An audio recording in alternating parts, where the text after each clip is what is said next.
నిన్నటి రోజు ఆ సౌరాష్ట్రములో వెలిసినటువంటి సోమనాథుడి గురించి మనం కొన్ని విషయాలను విజ్ఞాపన చేసుకుని ఉన్నాం. శ్రీశైలే మల్లికార్జునం జ్యోతిర్లింగములన్నింటిని గురించి ఒక్కసారి శివమహాపురాణాంతర్గతముగా ప్రస్తావన చేయబడిన విషయమే కనుక ఒక్కసారి దాన్ని పరిశీలన చెయ్యాలి అని అనుకున్నాం. శ్రీశైలం సాక్షాత్తుగా మన ఆంధ్రదేశంలోనే కర్నూలు జిల్లాలో వెలిసి ఉన్నటువంటి స్వయంభూలింగమూర్తి ఉన్నటువంటి క్షేత్రం. పైగా విశేషించి అష్టాదశ శక్తిపీఠాల్లో శ్రీశైలంలో ఉన్నటువంటి భ్రమరాంబిక అమ్మవారు ఆ తల్లి శక్తిపీఠం. అంత గొప్ప క్షేత్రం.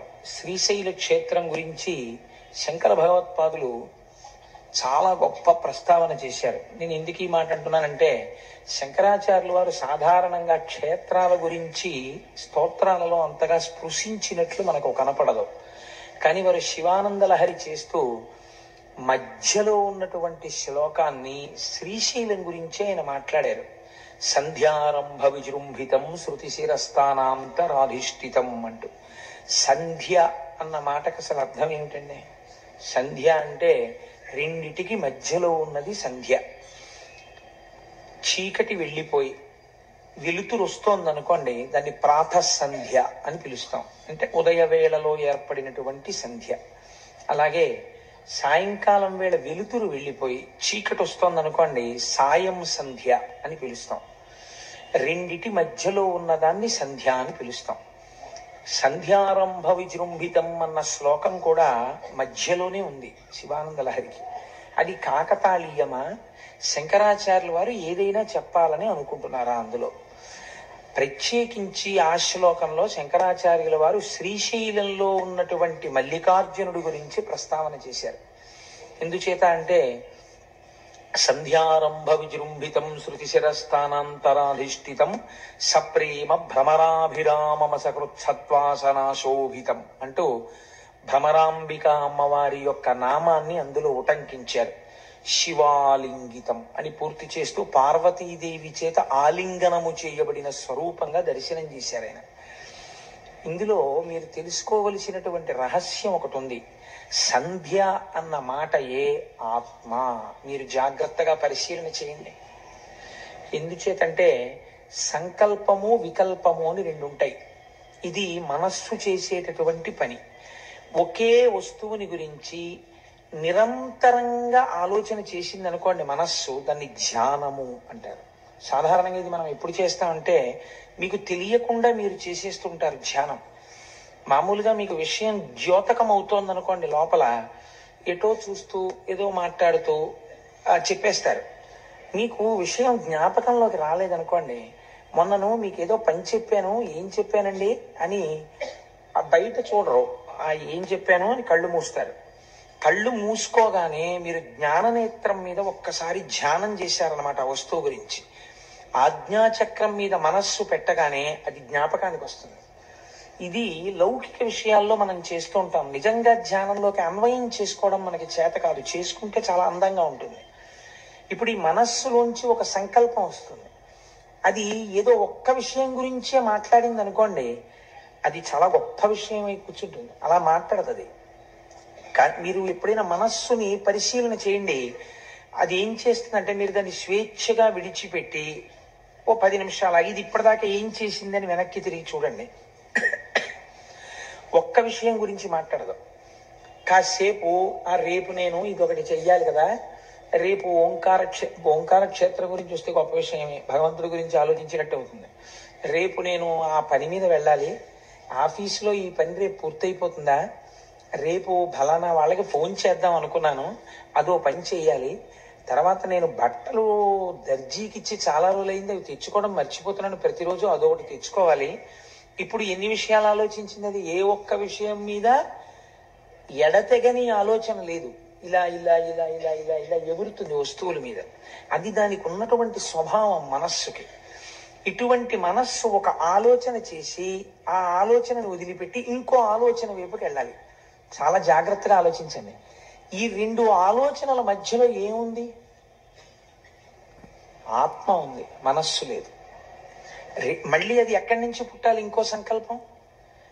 ఆత్మచేత ప్రకాశిస్తున్న మనస్సులోంచి ఇంకో సంకల్పం పుట్టాలి. రెండు సంకల్పాల మధ్యలో ఉన్నదేదో అది సంధ్య. ఆ సంధ్య ఆత్మస్వరూపం. ఆ ఆత్మస్వరూపం జ్యోతిర్లింగమైన మల్లికార్జునుడు.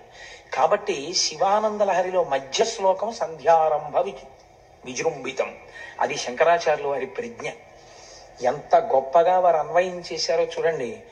ఇటువంటి శ్రీశైల క్షేత్రం మన ఆంధ్రదేశంలో ఉండడం మన అదృష్టం. నిజానికి ఆ ఉన్నటువంటి క్షేత్రము పరమేశ్వరుడు వెలిసినటువంటి కొండ పేరు శ్రీగిరి.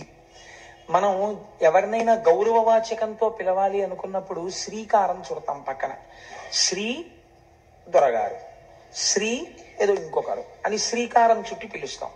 ఆ శ్రీకారం వేశామంటే వారిని గౌరవించి పిలిచాము అని.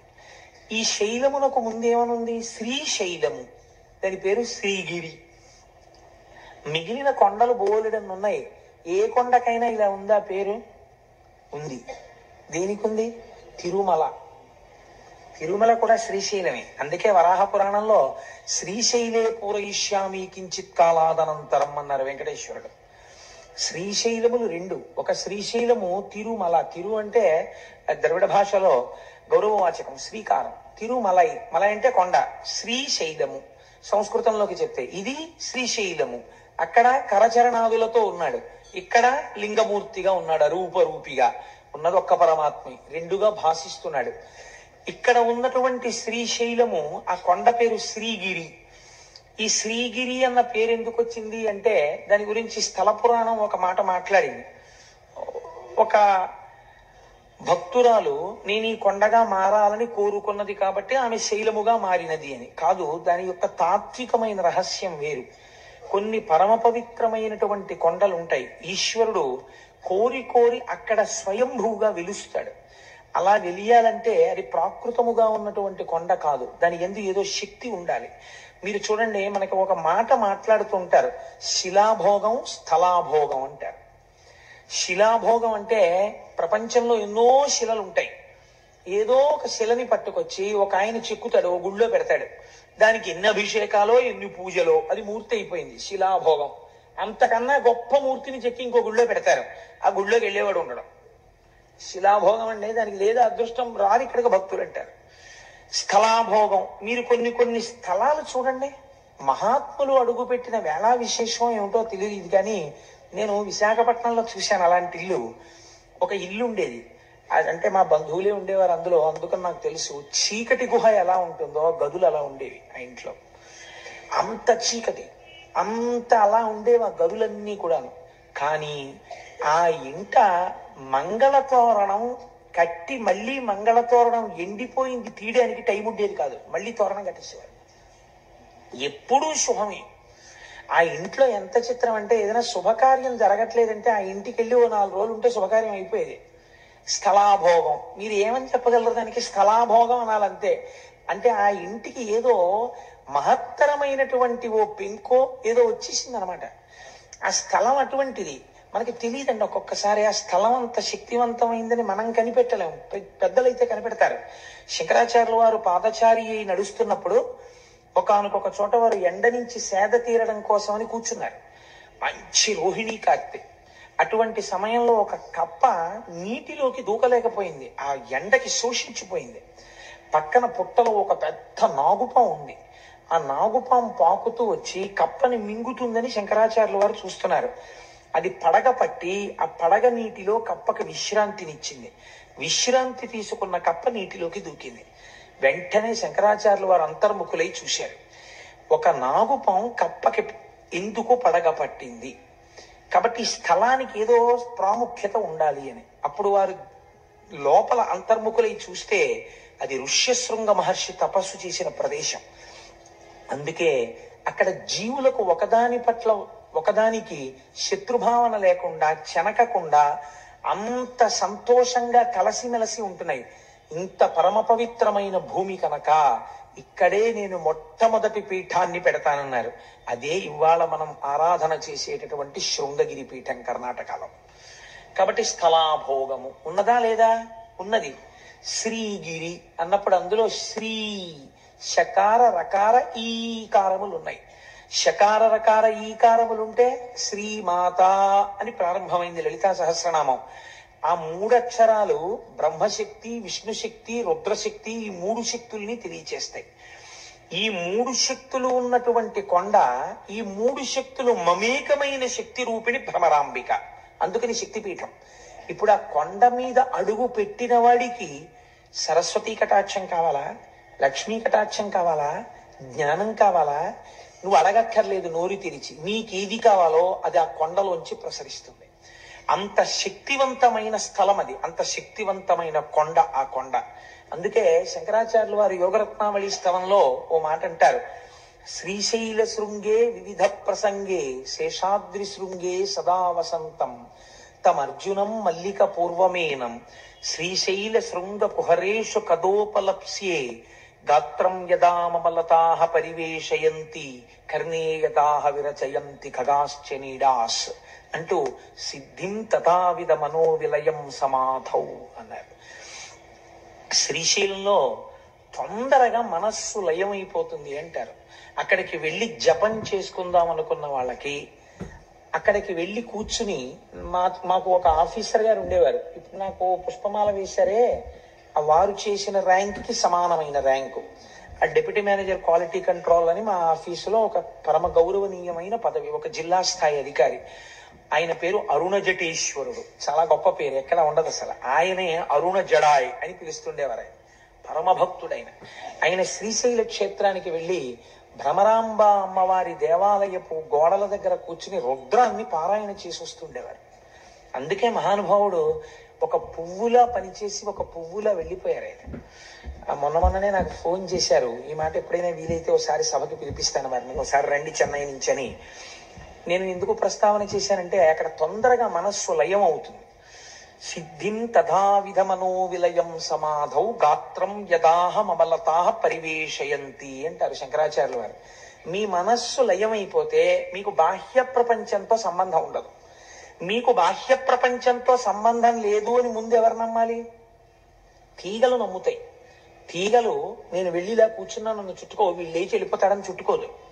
కానీ ఒక కర్ర పుల్ల ఇలా ఉందనుకోండి, తీగొచ్చి చుట్టుకుంటుంది. అలాగే శ్రీశైలమునందు తొందరగా సమాధిలోకి వెళ్ళిపోతారు కాబట్టి అక్కడ తీగలు అల్లుకుని ఉంటాయిట.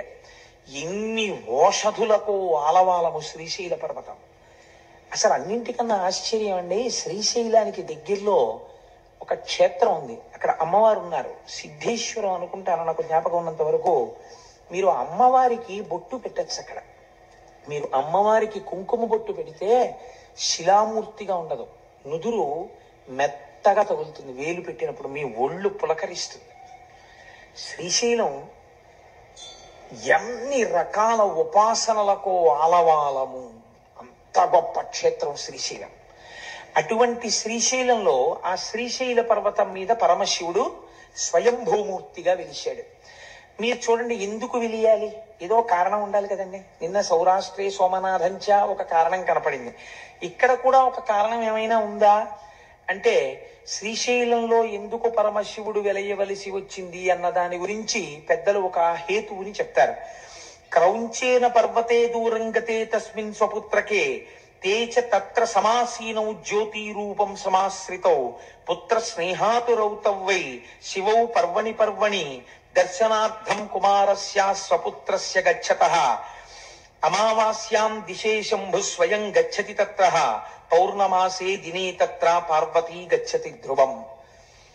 మీకందరికీ తెలుసున్నటువంటి విషయమే, గణాధిపత్యం ఎవరికి ఇవ్వాలి అని నిర్ణయం చెయ్యవలసి వచ్చినప్పుడు శంకరుడు తన ఇద్దరు కుమారులను పిలిచి ఎవరు భూమండలానికి అంతటికీ తొందరగా ప్రదక్షిణం చేసి వస్తారో వారికి నేను పట్టాభిషేకం చేస్తాను, వారికి నేను గణాధిపత్యం ఇస్తాను అన్నారు. అంటే గబగబా బయలుదేరాడు సుబ్రహ్మణ్యేశ్వర స్వామి. వారిది నెమలి వాహనం కాబట్టి గబగబా వెళ్ళి భూమండలంలో ఉన్న దేవాలయాలన్నిటినీ దర్శనం చేసుకుంటూ వస్తున్నాడు. ప్రదక్షిణం అంటే అది బాగా గుర్తుపెట్టుకోండి. సాధారణంగా మనం ఈ కథని కథగా చెప్పేస్తాం. ఆయన ఏమన్నాడు పరమశివుడు? ప్రదక్షిణం చేసి రమ్మన్నాడు.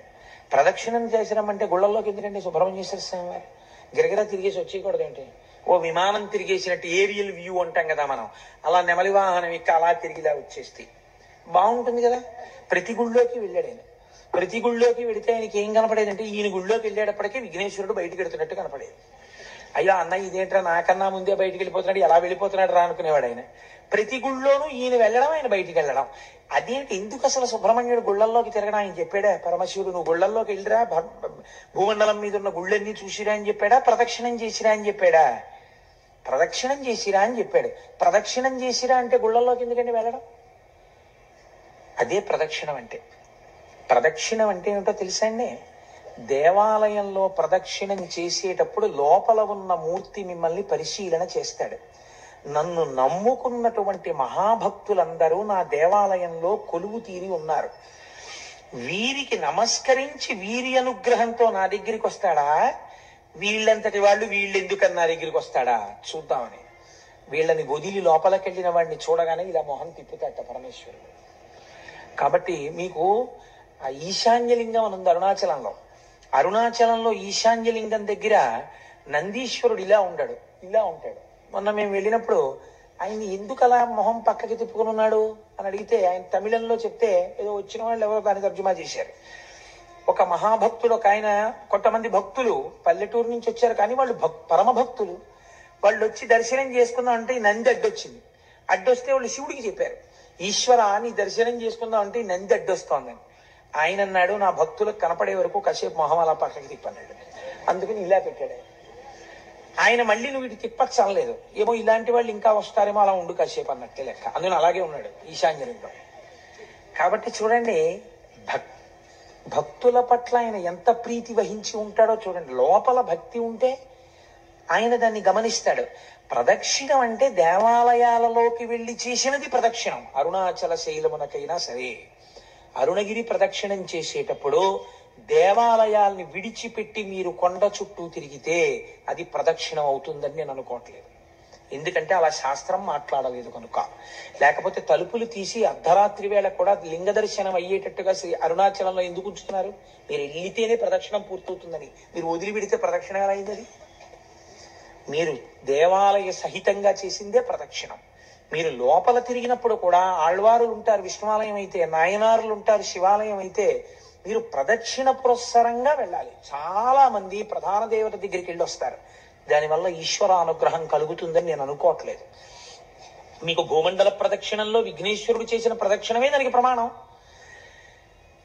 ఇంతలోకి ఆయన పాపం పోన్లే అన్నయ్య కన్నా ముందు కడతానేమో అని పరిగెత్తాడు కైలాసం దగ్గరికి వచ్చాడు. ఈయన ఏం చేశాడు? గణపతి నిజంగా వెళ్ళారు ఆయన సూక్ష్మంలో మోక్షం అంటారు చూసారా, అటువంటిది ఒకటి చేశాడు. అన్ని వేళలా చెయ్యకూడదు, ఎప్పుడు నిజంగా మీరు చేయలేరో అప్పుడు చెయ్యాలి దాన్ని. శ్రీరామ రామ రామేతి రమే రామే మనోరమే సహస్రనామ తత్తుల్యం రామనామవరాననే నిజమే. శ్రీరామ శ్రీరామ శ్రీరామ అంటే విష్ణు సహస్రం చెప్పినట్టు. అందుకని పూజంతా మానేసి 3 మాటలని వెళ్ళిపోతానంటే కుదరదు. నిజంగా మీకు అంత టైం లేని పరిస్థితి వచ్చినప్పుడు శ్రీరామ శ్రీరామ శ్రీరామనమని.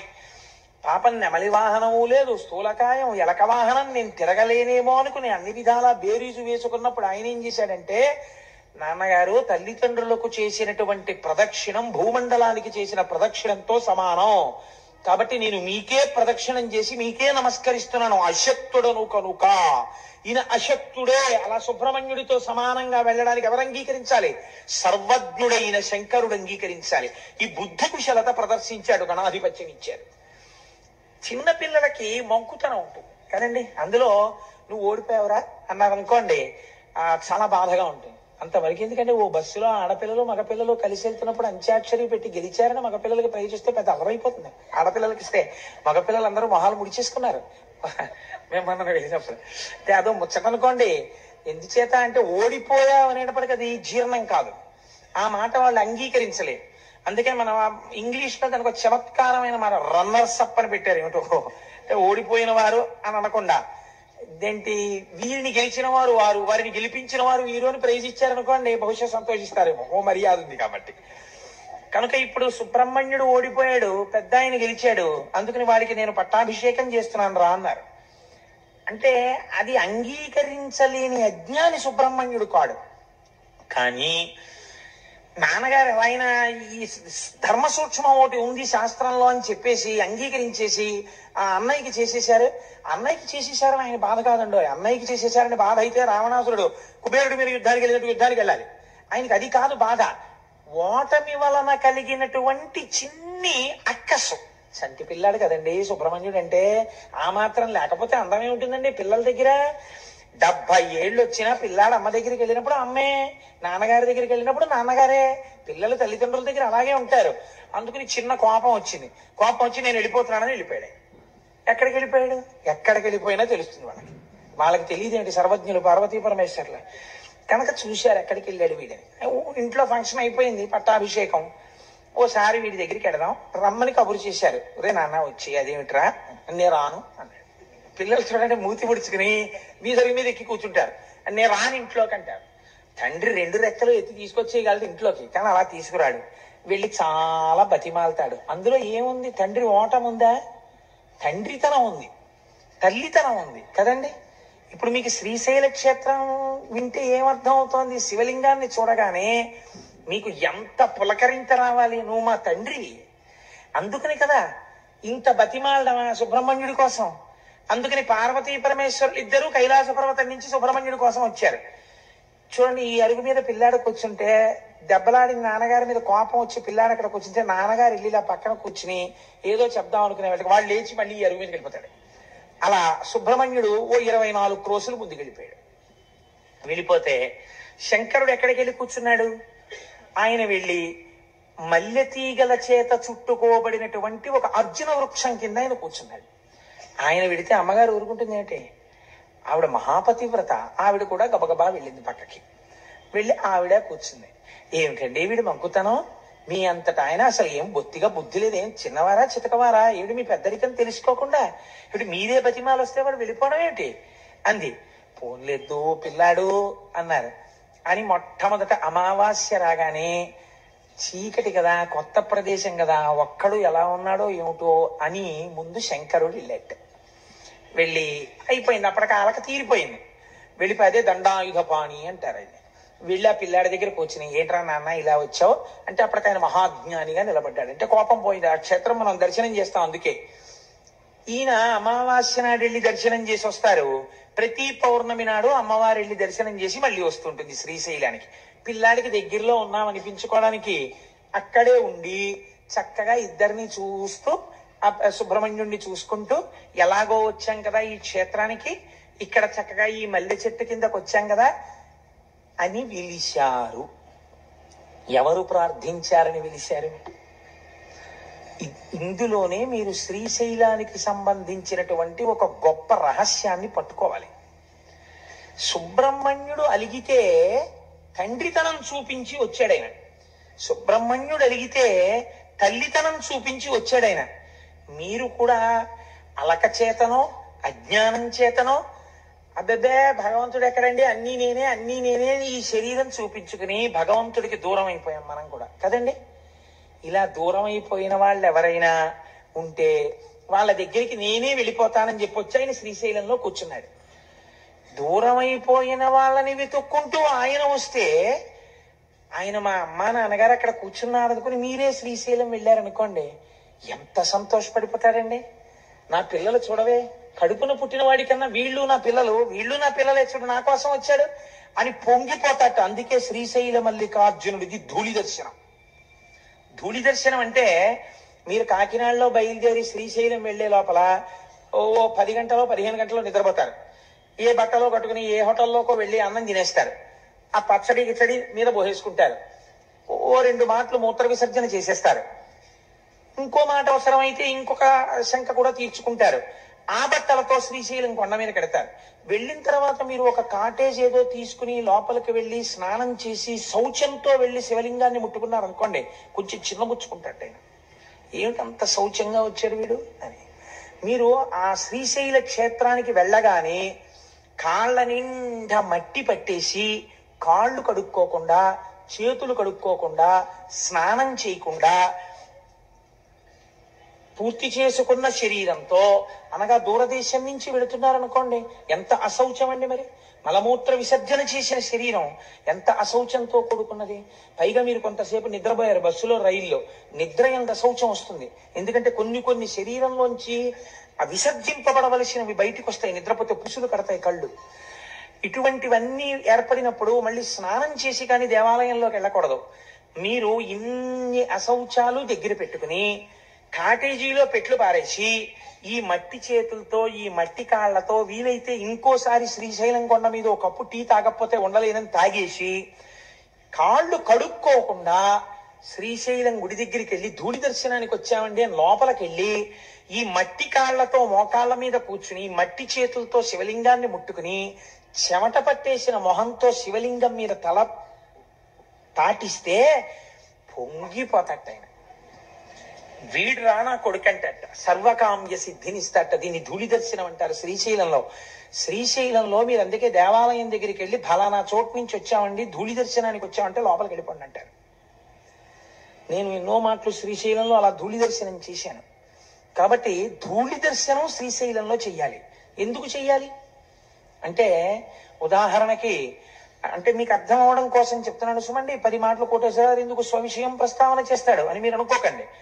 నా కొడుకు ఎక్కడో దూరంగా ఉండి చదువుకుంటున్నాడు అనుకోండి, ఒక రాత్రంతా బెర్త్ మీద నిద్రపోయి ముందు రోజు 3 గంటలకి రైలు ఎక్కి ఏ రైల్వే స్టేషన్ లో కనపడినటువంటి పదార్థమో ఎడం చేతిలో పెట్టుకుని కుడి చేత్తో తినేసి అవన్నీ మీద పడిపోయిన చట్నీ మరకలతోటి ఆ చెమట పట్టేసిన మొహంతో ఆ రైలు దిగి అనుకోకుండా వాడి ఇంటికి వచ్చి తలుపు కొడితే నేను వెళ్ళి ఇలా తలుపు తీశాను అనుకోండి, తలుపు తీస్తే నా కొడుకు కనపడ్డాడు అనుకోండి, ఏమిట్రా ఇలా వచ్చావు అనుకోకుండా అన్నాను అనుకోండి, నాన్నగారండి నాకు గత వారం మీరు కల్లోకి వచ్చారు నాన్నగారండి, అందుకని 2 రోజులు అనుకోకుండా సెలవులు వచ్చాయి, ఇక్కడ ఏదో స్థానికంగా ఎన్నికలు జరుగుతున్నాయి సెలవులు ఇచ్చారు, మిమ్మల్ని చూడాలనిపించి వచ్చేసాను నాన్నగారండి అన్నాడు అనుకోండి అని నా కొడుకు నన్ను గట్టిగా పట్టుకున్నాడు అనుకోండి, నేను కూడా పుత్రగాత్ర పరిష్వంగం అని సంతోషంగా వాడిని నాన్న కల్లోకి వచ్చానని వచ్చావా ఇంత కష్టపడి అని కౌగిలించుకుంటానా, దూరం స్నానం చేసిరా అంటానా?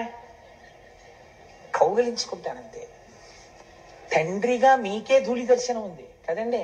అంత దూరం నుంచి వచ్చిన కొడుకుని చూడగానే మురిసిపోయి కౌగిలించుకుంటున్నారే, శ్రీశైలలింగమునందు తండ్రితనం ఉంది. అందుకే మీరు అడిగారని రాలేదు, మీకోసం ఆయన వచ్చాడు. జగత పితరౌ వందే పార్వతీ పరమేశ్వరవు ప్రతిరోజు వస్తాడు. అసుర సంధ్య వేళలో భూమండలం మీద నుంచి వెడుతుందిట నందివాహనం. అందుకే ఆ సమయమునందు చెయ్యకూడని పనుల జాబితా కొన్ని చెప్పింది శాస్త్రం. మీరు భాగవతంలో విన్నారు, పునః ప్రస్తావన అక్కర్లేదు. అటువంటి సమయంలో శ్రీశైల పర్వతం మీద మాత్రం ఒక్కసారి దిగుతాట పరమాత్మ. అంత పరమ పవిత్రమైన సమయంలో మీరు శ్రీశైలంలో ఉండి నిజంగా శ్రీశైల దేవాలయంలో కూర్చుని ఆ సమయంలో శివాష్టోత్తర శతనామ స్తోత్రాన్ని మీరు చదువుకుంటున్నారు అనుకోండి. చదువుకుంటుంటే అక్కడ దిగిన పరమాత్మ ఎంత పరవశించిపోతాడు. ఇన్ని పేర్లు పెట్టి నన్ను పిలుస్తున్నాడు రావిడని. గుళ్ళో అక్కర్లేదు, మీరు ఏ కాటేజీలో కూర్చుని చదివినా సరే మీ జన్మ చరితార్థం అయిపోయినట్టే. అందుకే శ్రీశైలంలో వెలిసినటువంటి పరమాత్మ ఒకరి ప్రార్థన చేత వెలియలేదు, స్వయంభూగా తనంత తాను వెలిశాడు. ఎందుకు వెలిశాడు?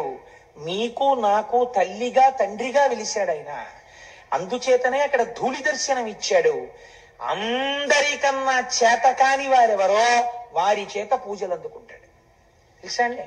ఇప్పుడంటే లేదండి, ఇప్పుడు ఒక్కొక్కటి మోడర్నైజ్ అయిపోయి దేవాలయాలు కూడా కొంచెం ఇదిగా ఉంది. కానీ నేను ఒకనొకప్పుడు ఇంటర్మీడియట్ చదువుకునే రోజుల నుంచి, అనగా ఇంచుమించు 1973-75 ప్రాంతాల నుంచి శ్రీశైలం వెళ్ళినటువంటి సందర్భాలలో సుప్రభాత దర్శనం కోసమని వెంపర్లాడి పరిగెత్తేవాడిని.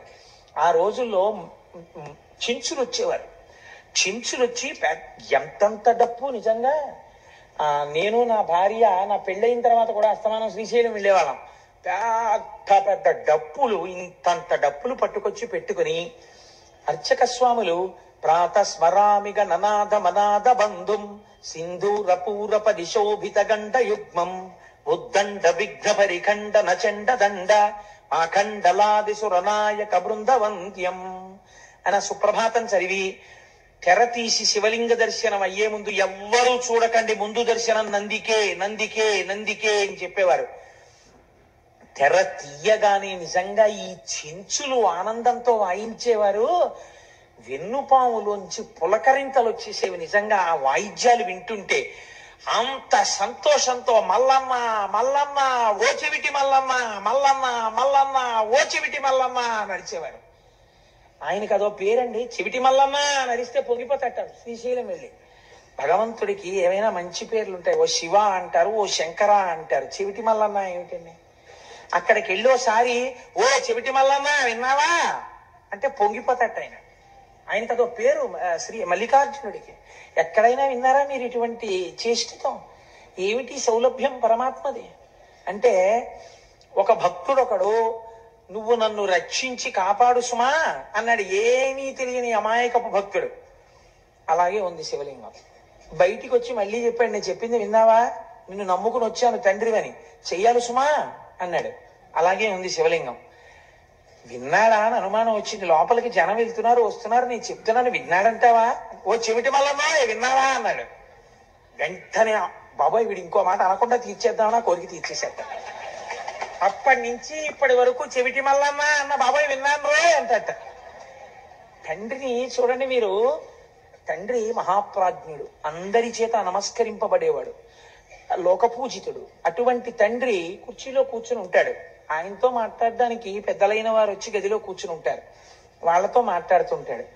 ఓ 3 ఏళ్ల మనవడు, వాడికి ఏం తెలియదు, వచ్చి తాతగారండి తాతగారండి అంటే, లేకపోతే కొడుకు అనుకోండి పోని, నాన్నగారండి నాన్నగారండి నాన్నగారండి అని పిలుస్తాడు. ఉండు ఉండు మాట్లాడుతున్నాను కదా కాసేపు అలా ఉండు అంటాడు తండ్రి.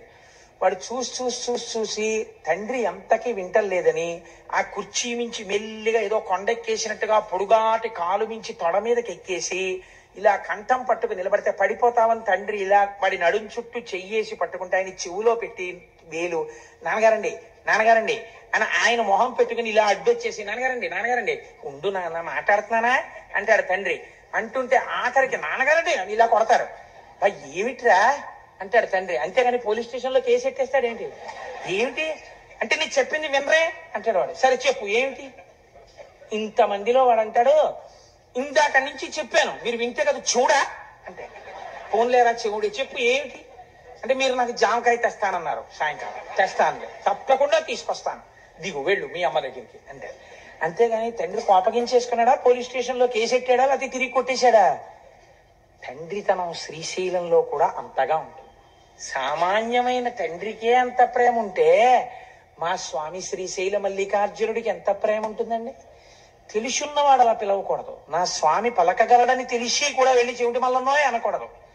కొడుకు పెద్దవాడయ్యాడు, 25 ఏళ్లవాడు అయ్యాడు. నాన్నగారు పెద్దలతో మాట్లాడుతున్నారు, వాళ్ళు మాట్లాడి వెళ్ళిపోయిన తర్వాత నాన్నగారికి చెప్దాం అనుకోవాలి. అంతేగాని 25 ఏళ్ళు ఒంటికొచ్చి కూడా 2 ఏళ్లప్పుడు నువ్వు నన్ను చెవుడా అన్నావురా అన్నాడని 25 ఏళ్ళు వచ్చినా 10 మందిలోకి వచ్చి మీకు చెవుడా అంటాడా? వాడు నా కోసం వచ్చిన వాడు, ఎంత నా మీద ప్రేమ ఉన్నవాడు.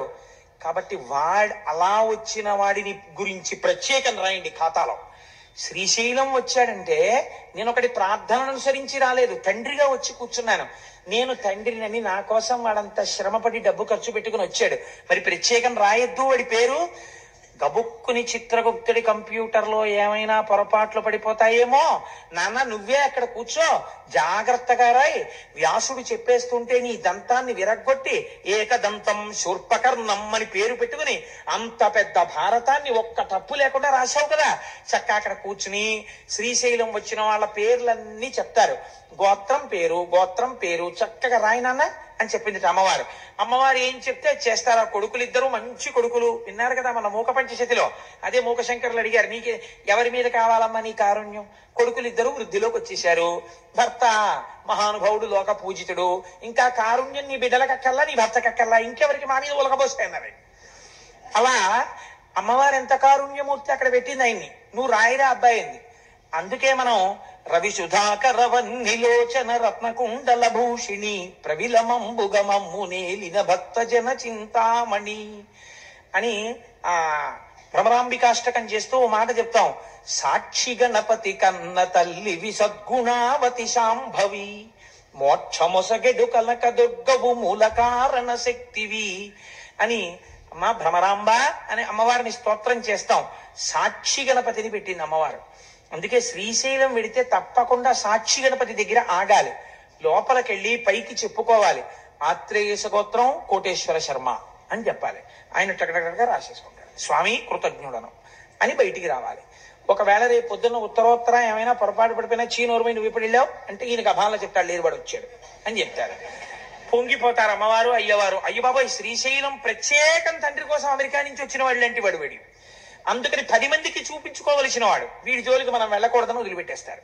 శ్రీశైల క్షేత్రం అంటే అంత గొప్ప క్షేత్రం. అటువంటి క్షేత్రము అదైతే మీకు ఇప్పుడు శ్రీశైలం విడితే ఏమిటి ఉండాలి? బాగా ఆలోచించండి. శ్రీశైలం విడితే మీరు దేనితో వెళ్ళాలి? శ్రీశైలం నమ్మకంతో వెళ్ళాలి కదండి. నా కోసం మా తల్లిదండ్రులు వచ్చి విడిది చేసిన నెలవిది అని వెళ్ళాలి. మా అమ్మగారు నాన్నగారు ఉన్నారు లోపల, నేను కాళ్ళు కడుక్కోకపోయినా చేతులు కడుక్కోకపోయినా నేను ఇలా గుళ్ళోకి వెళ్ళేటప్పటికీ మా శివయ్య లేచి ఊరే నాన్న కాకినాడ నుంచి వచ్చావా అని గభాలను పట్టుకుంటాడు అని పొంగిపోయి వెళ్ళి నాన్నగారండి మీ కాళ్ళకి నమస్కారం అండి అని శివలింగాన్ని పట్టుకుని నమస్కారం చేసేస్తే పొంగిపోయి ఒక్కసారి ఆ తెల్లటి చేతులతో ఆ మణికంకణములతో ఉన్న చేతులతో మీ చేతులు ఆయన పట్టుకున్నట్టుగా భావన చేసి మీరు నమస్కరించి బయటికి రావాలి. దీనికి ఏది ప్రధానం?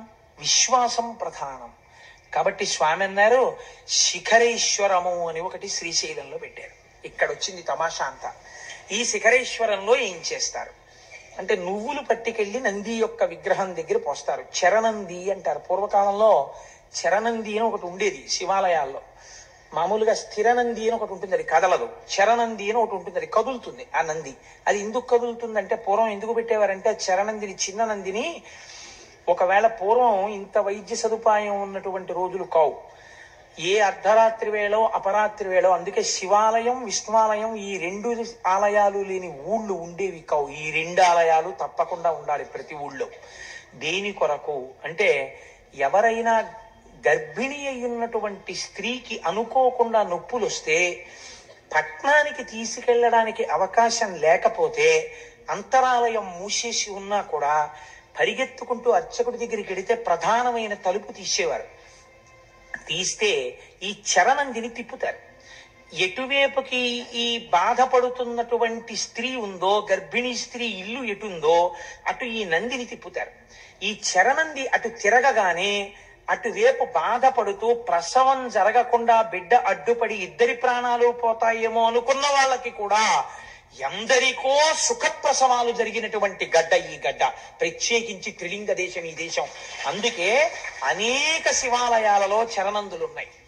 శిఖరేశ్వరమునందు కూడా మనం ఈశ్వరుణ్ణి పొందలేకపడుతున్న బాధ నుంచి విముక్తం కావడానికి నువ్వులు వేసి తిప్పుతాం. తిప్పి శ్రీశైల శిఖరం చూడాలి. కానీ యథార్థమునకు ఆ శిఖరము నందిశృంగములలోంచి కనపడదు. మీరు ఇక్కడ భావన చేస్తూ కళ్ళు తెరిచి అక్కడ చూడాలి. ఈ కన్నులు తెరిచి నందిశృంగములలోంచి చూస్తుంటే జేగురు రంగులో ఉన్నటువంటి శ్రీశైల మల్లికార్జునుడి యొక్క ఆలయం మీద ఉన్నటువంటి గోపురం మీద ఉన్న త్రిశూలంతో కూడి మెట్లుగా ఉన్నటువంటి శిఖరం మీకు ఇక్కడ కనపడాలి. పైకి మీకు ఆ చెట్లు అవి ఉన్నట్టుగా ఉండాలి, కానీ కళ్ళల్లో మాత్రం అది కనపడాలి. ఇక్కడ చిత్రం ఇక్కడ కనపడుతూ పైన ఉన్న దాన్ని పక్కకి తీయగలగాలి. అలా ఎవడు తీశాడో వాడికి పునర్జన్మ నవిద్యతి. ఇంకా వాడికి పునర్జన్మ లేదు, ఎందుకంటే వాడు అంత ధారణ చేసి ఉన్నాడు కనుక. అందుకే శిఖరేశ్వరం దగ్గర ఒక పరీక్ష పెట్టాడు పరమాత్మ. అమ్మవారు అడిగింది ఒకసారి, ఏమయ్యా పరమాత్మ అంటే, అమ్మవారికి తెలియక అడగదండి విషయాలు, మనకి తెలియ చెప్పడం కోసం అడుగుతుంది. ఏమండి ఏమిటి? శిఖరేశ్వరం దగ్గరికి వచ్చి నందిని తిప్పి చరణందిని ఇలా చూస్తే శిఖరం కనబడితే ఇక పునర్జన్మ లేదా, మోక్షం ఇచ్చేస్తారా? ఎలా ఇచ్చేస్తారండి అలాగా? అలా కుదురుతుందా అని అడిగింది అమ్మవారు. అడిగితే శంకరుడు అన్నాడు కుదురుతుంది, కానీ శ్రీశైలం వచ్చిన వాళ్ళందరికీ అలా ఇవ్వం మోక్షం. ఎవరికి కుదురుతుందో నీకు చూపిస్తాను రా పార్వతి అన్నాడు. ఒక వృద్ధ బ్రాహ్మణ రూపాన్ని ఆయన స్వీకరించారు.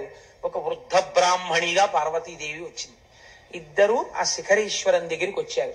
ఎందరో మెట్లు ఎక్కుతున్నారు, నంది శృంగములలోంచి చూస్తున్నారు, కిందకి దిగిపోతున్నారు. అక్కడే ఒక చిన్న ఊబిని సృష్టించారు. అందులో ఈ వృద్ధ బ్రాహ్మణుడు దిగిపోతున్నాడు. ఆ ఒడ్డున ఉన్నటువంటి వృద్ధ బ్రాహ్మణి అంది, మా ఆయన దిగబడిపోతున్నాడు, నా పసుపు కుంకాలు కాపాడబడాలి కదా, అందుకని ఒక్కసారి ఎవరైనా చెయ్యిచ్చి పైకి లాగండి, నేను వృద్ధురాలను, నా భర్తని పైకి లాగలేకపోతున్నాను అంటే గబగబా వచ్చి చెయ్యి ఇవ్వబోయారు. మీలో పాపం లేని వాళ్ళు పైకి లాగండి అనేటప్పటికీ నాకు పాపం లేకపోవడం ఏంటి, 8 దిక్కుమాల పనులు చేశాను వెళ్ళిపోయాడు ప్రతివాడు. అటుగా ఒక వేశ్య కిందకి దిగుతోంది. ఈవిడ వేశ్య అని అందరూ అంటున్నారు. ఆవిడ దిగుతూ వచ్చి నేను లాగుతానమ్మా అని చేయి పట్టుకుంది. పట్టుకుంటే ఆవిడంది పార్వతీదేవి, ఏమమ్మా అందరూ మాకు పాపం ఉంది పాపం ఉందని వెళ్ళిపోతుంటే నువ్వు ఒక్కదానివి వేశ్యవి అని వాళ్ళందరూ చెప్తున్నారు, వాళ్ళ పాపముల కన్నా నీ పాపము గట్టిది కదా, నువ్వు ఎలా లాగుతావు నా భర్తని అని అడిగింది. అయితే ఆవిడంది, శ్రీశైల శిఖరం దృష్ట్యా పునర్జన్మ నవిద్యతే. అమ్మా నేను ఇప్పుడు శ్రీశైల శిఖర దర్శనం చేశాను, శ్రీశైల శిఖర దర్శనం చేత మోక్షం రావాలంటే పాపము లేదు పుణ్యము లేదు, రెండూ సున్నా అయిపోతే కదా మోక్షం. ఇప్పుడు నా ఖాతాలో పాపం ఎక్కడుందమ్మా, పాపం లేదు పుణ్యం లేదు, అందుకుని లాగుతున్నానమ్మా, నేను అర్హురాలను అంది.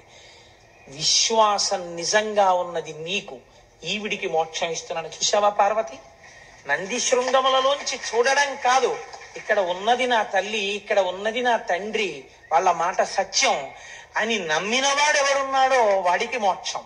కాబట్టి శ్రీశైల క్షేత్రంలో అడుగు పెట్టిన వాడికి ఉండవలసినది మనం మన తల్లిదండ్రుల దగ్గర ఉన్నామన్నటువంటి భావన ఉండాలి.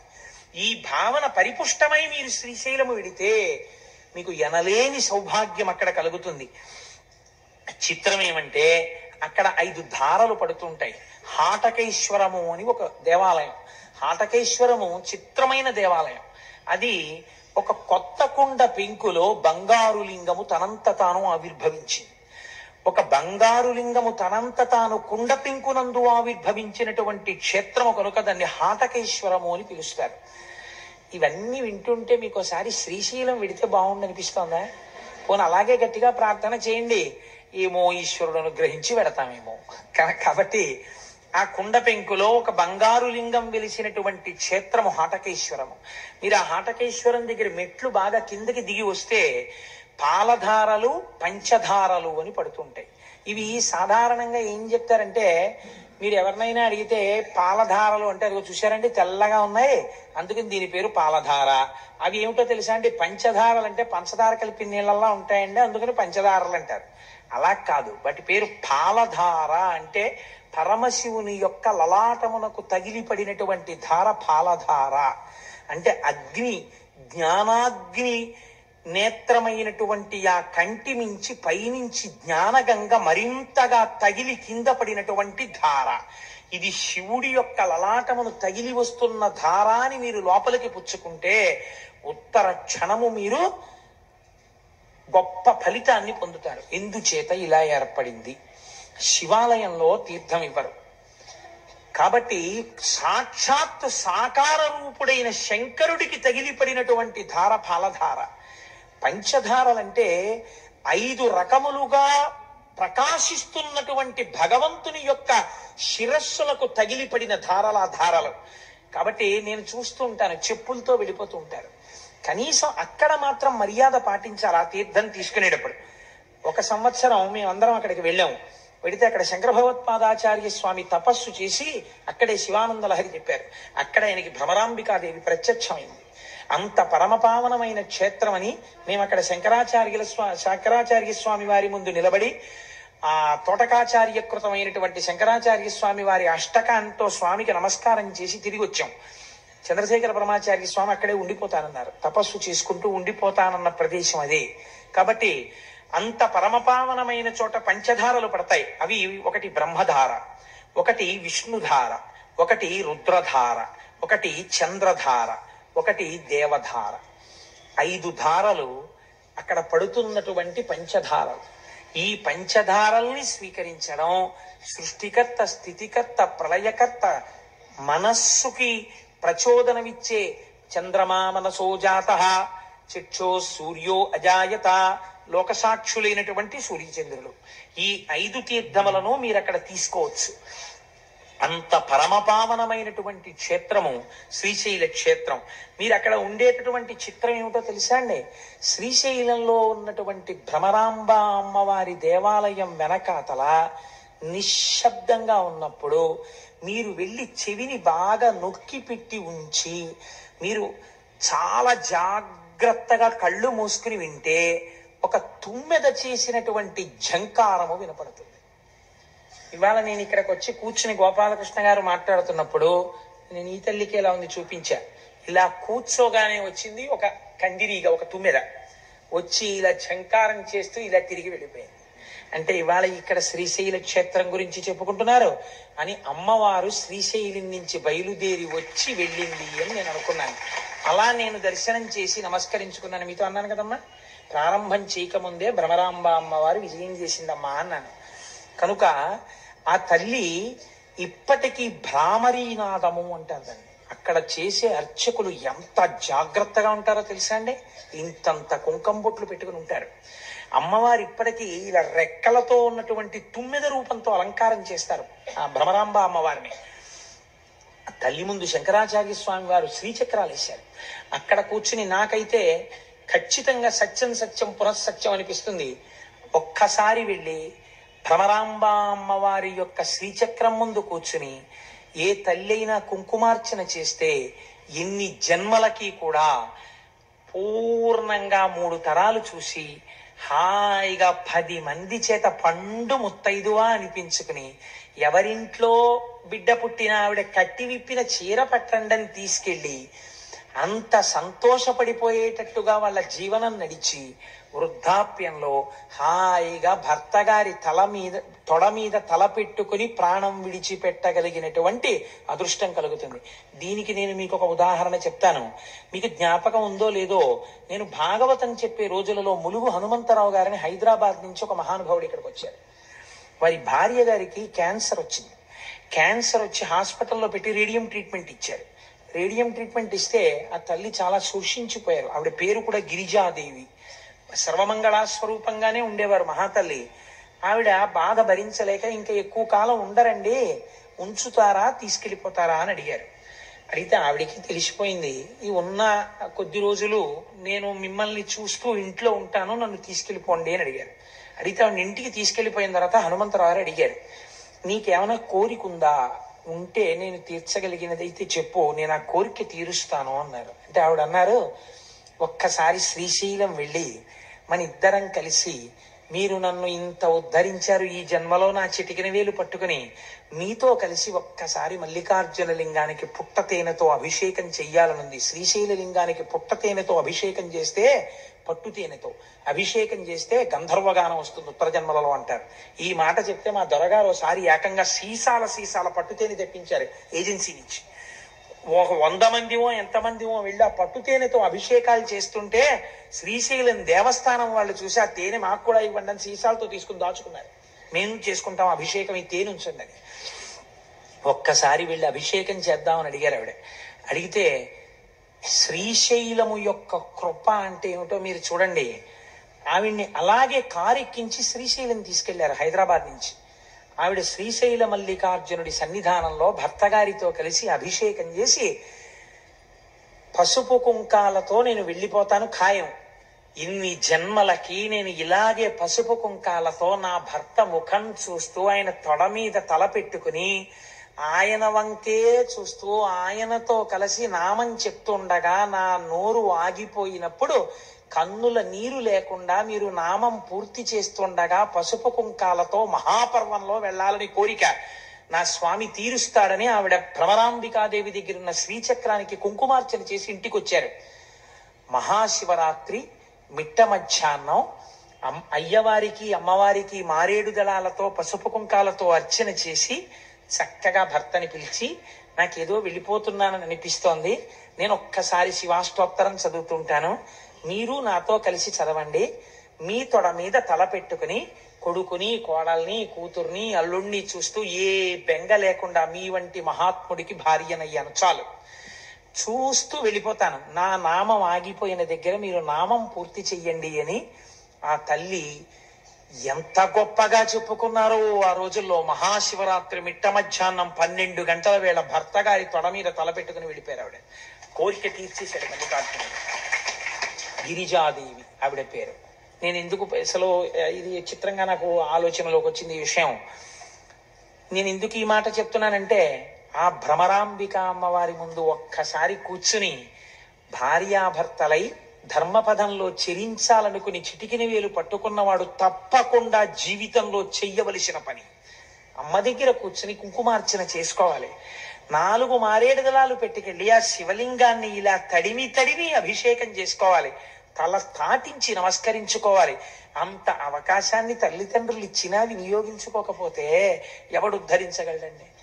కాబట్టి ఇది మనం వినియోగించుకోవలసినటువంటి గొప్ప క్షేత్రం. అది మన ఆంధ్రదేశంలో ఉండడం మన అదృష్టం. ఆ తల్లి అరుణాసురుడు అనేటటువంటి ఒక రాక్షసుడు బయలుదేరాడు బ్రహ్మగారి ఇచ్చినటువంటి వరాల వల్ల. వాడు లోకములనన్నింటినీ క్షోభింప చేస్తున్నటువంటి సమయంలో భ్రామరీ రూపాన్ని పొందింది తల్లి. భయంకరమైన యుద్ధం చేసిన తర్వాత భ్రామరీ రూపంతో వెళ్ళి ఆవిడ ఆ అరుణాసురుణ్ణి సంహారం చేసింది. ఇప్పటికీ కూడా శాస్త్రంలో ఏం చెప్తారంటే, శ్రీశైల మల్లికార్జునుడు మల్లెపువ్వు అయితే అమ్మవారు సారగ్రాహి. ఎప్పుడు తుమ్మిది ఎక్కడ తిరుగుతుంది? పువ్వు చుట్టూ తిరుగుతుంది. ఆయన మల్లికార్జునుడు, ఆవిడ భ్రమరాంబికాదేవి. ఎక్కడ శివుడున్నాడో అక్కడ ఆవిడ భ్రమర రూపంతో తిరుగుతుంటుంది.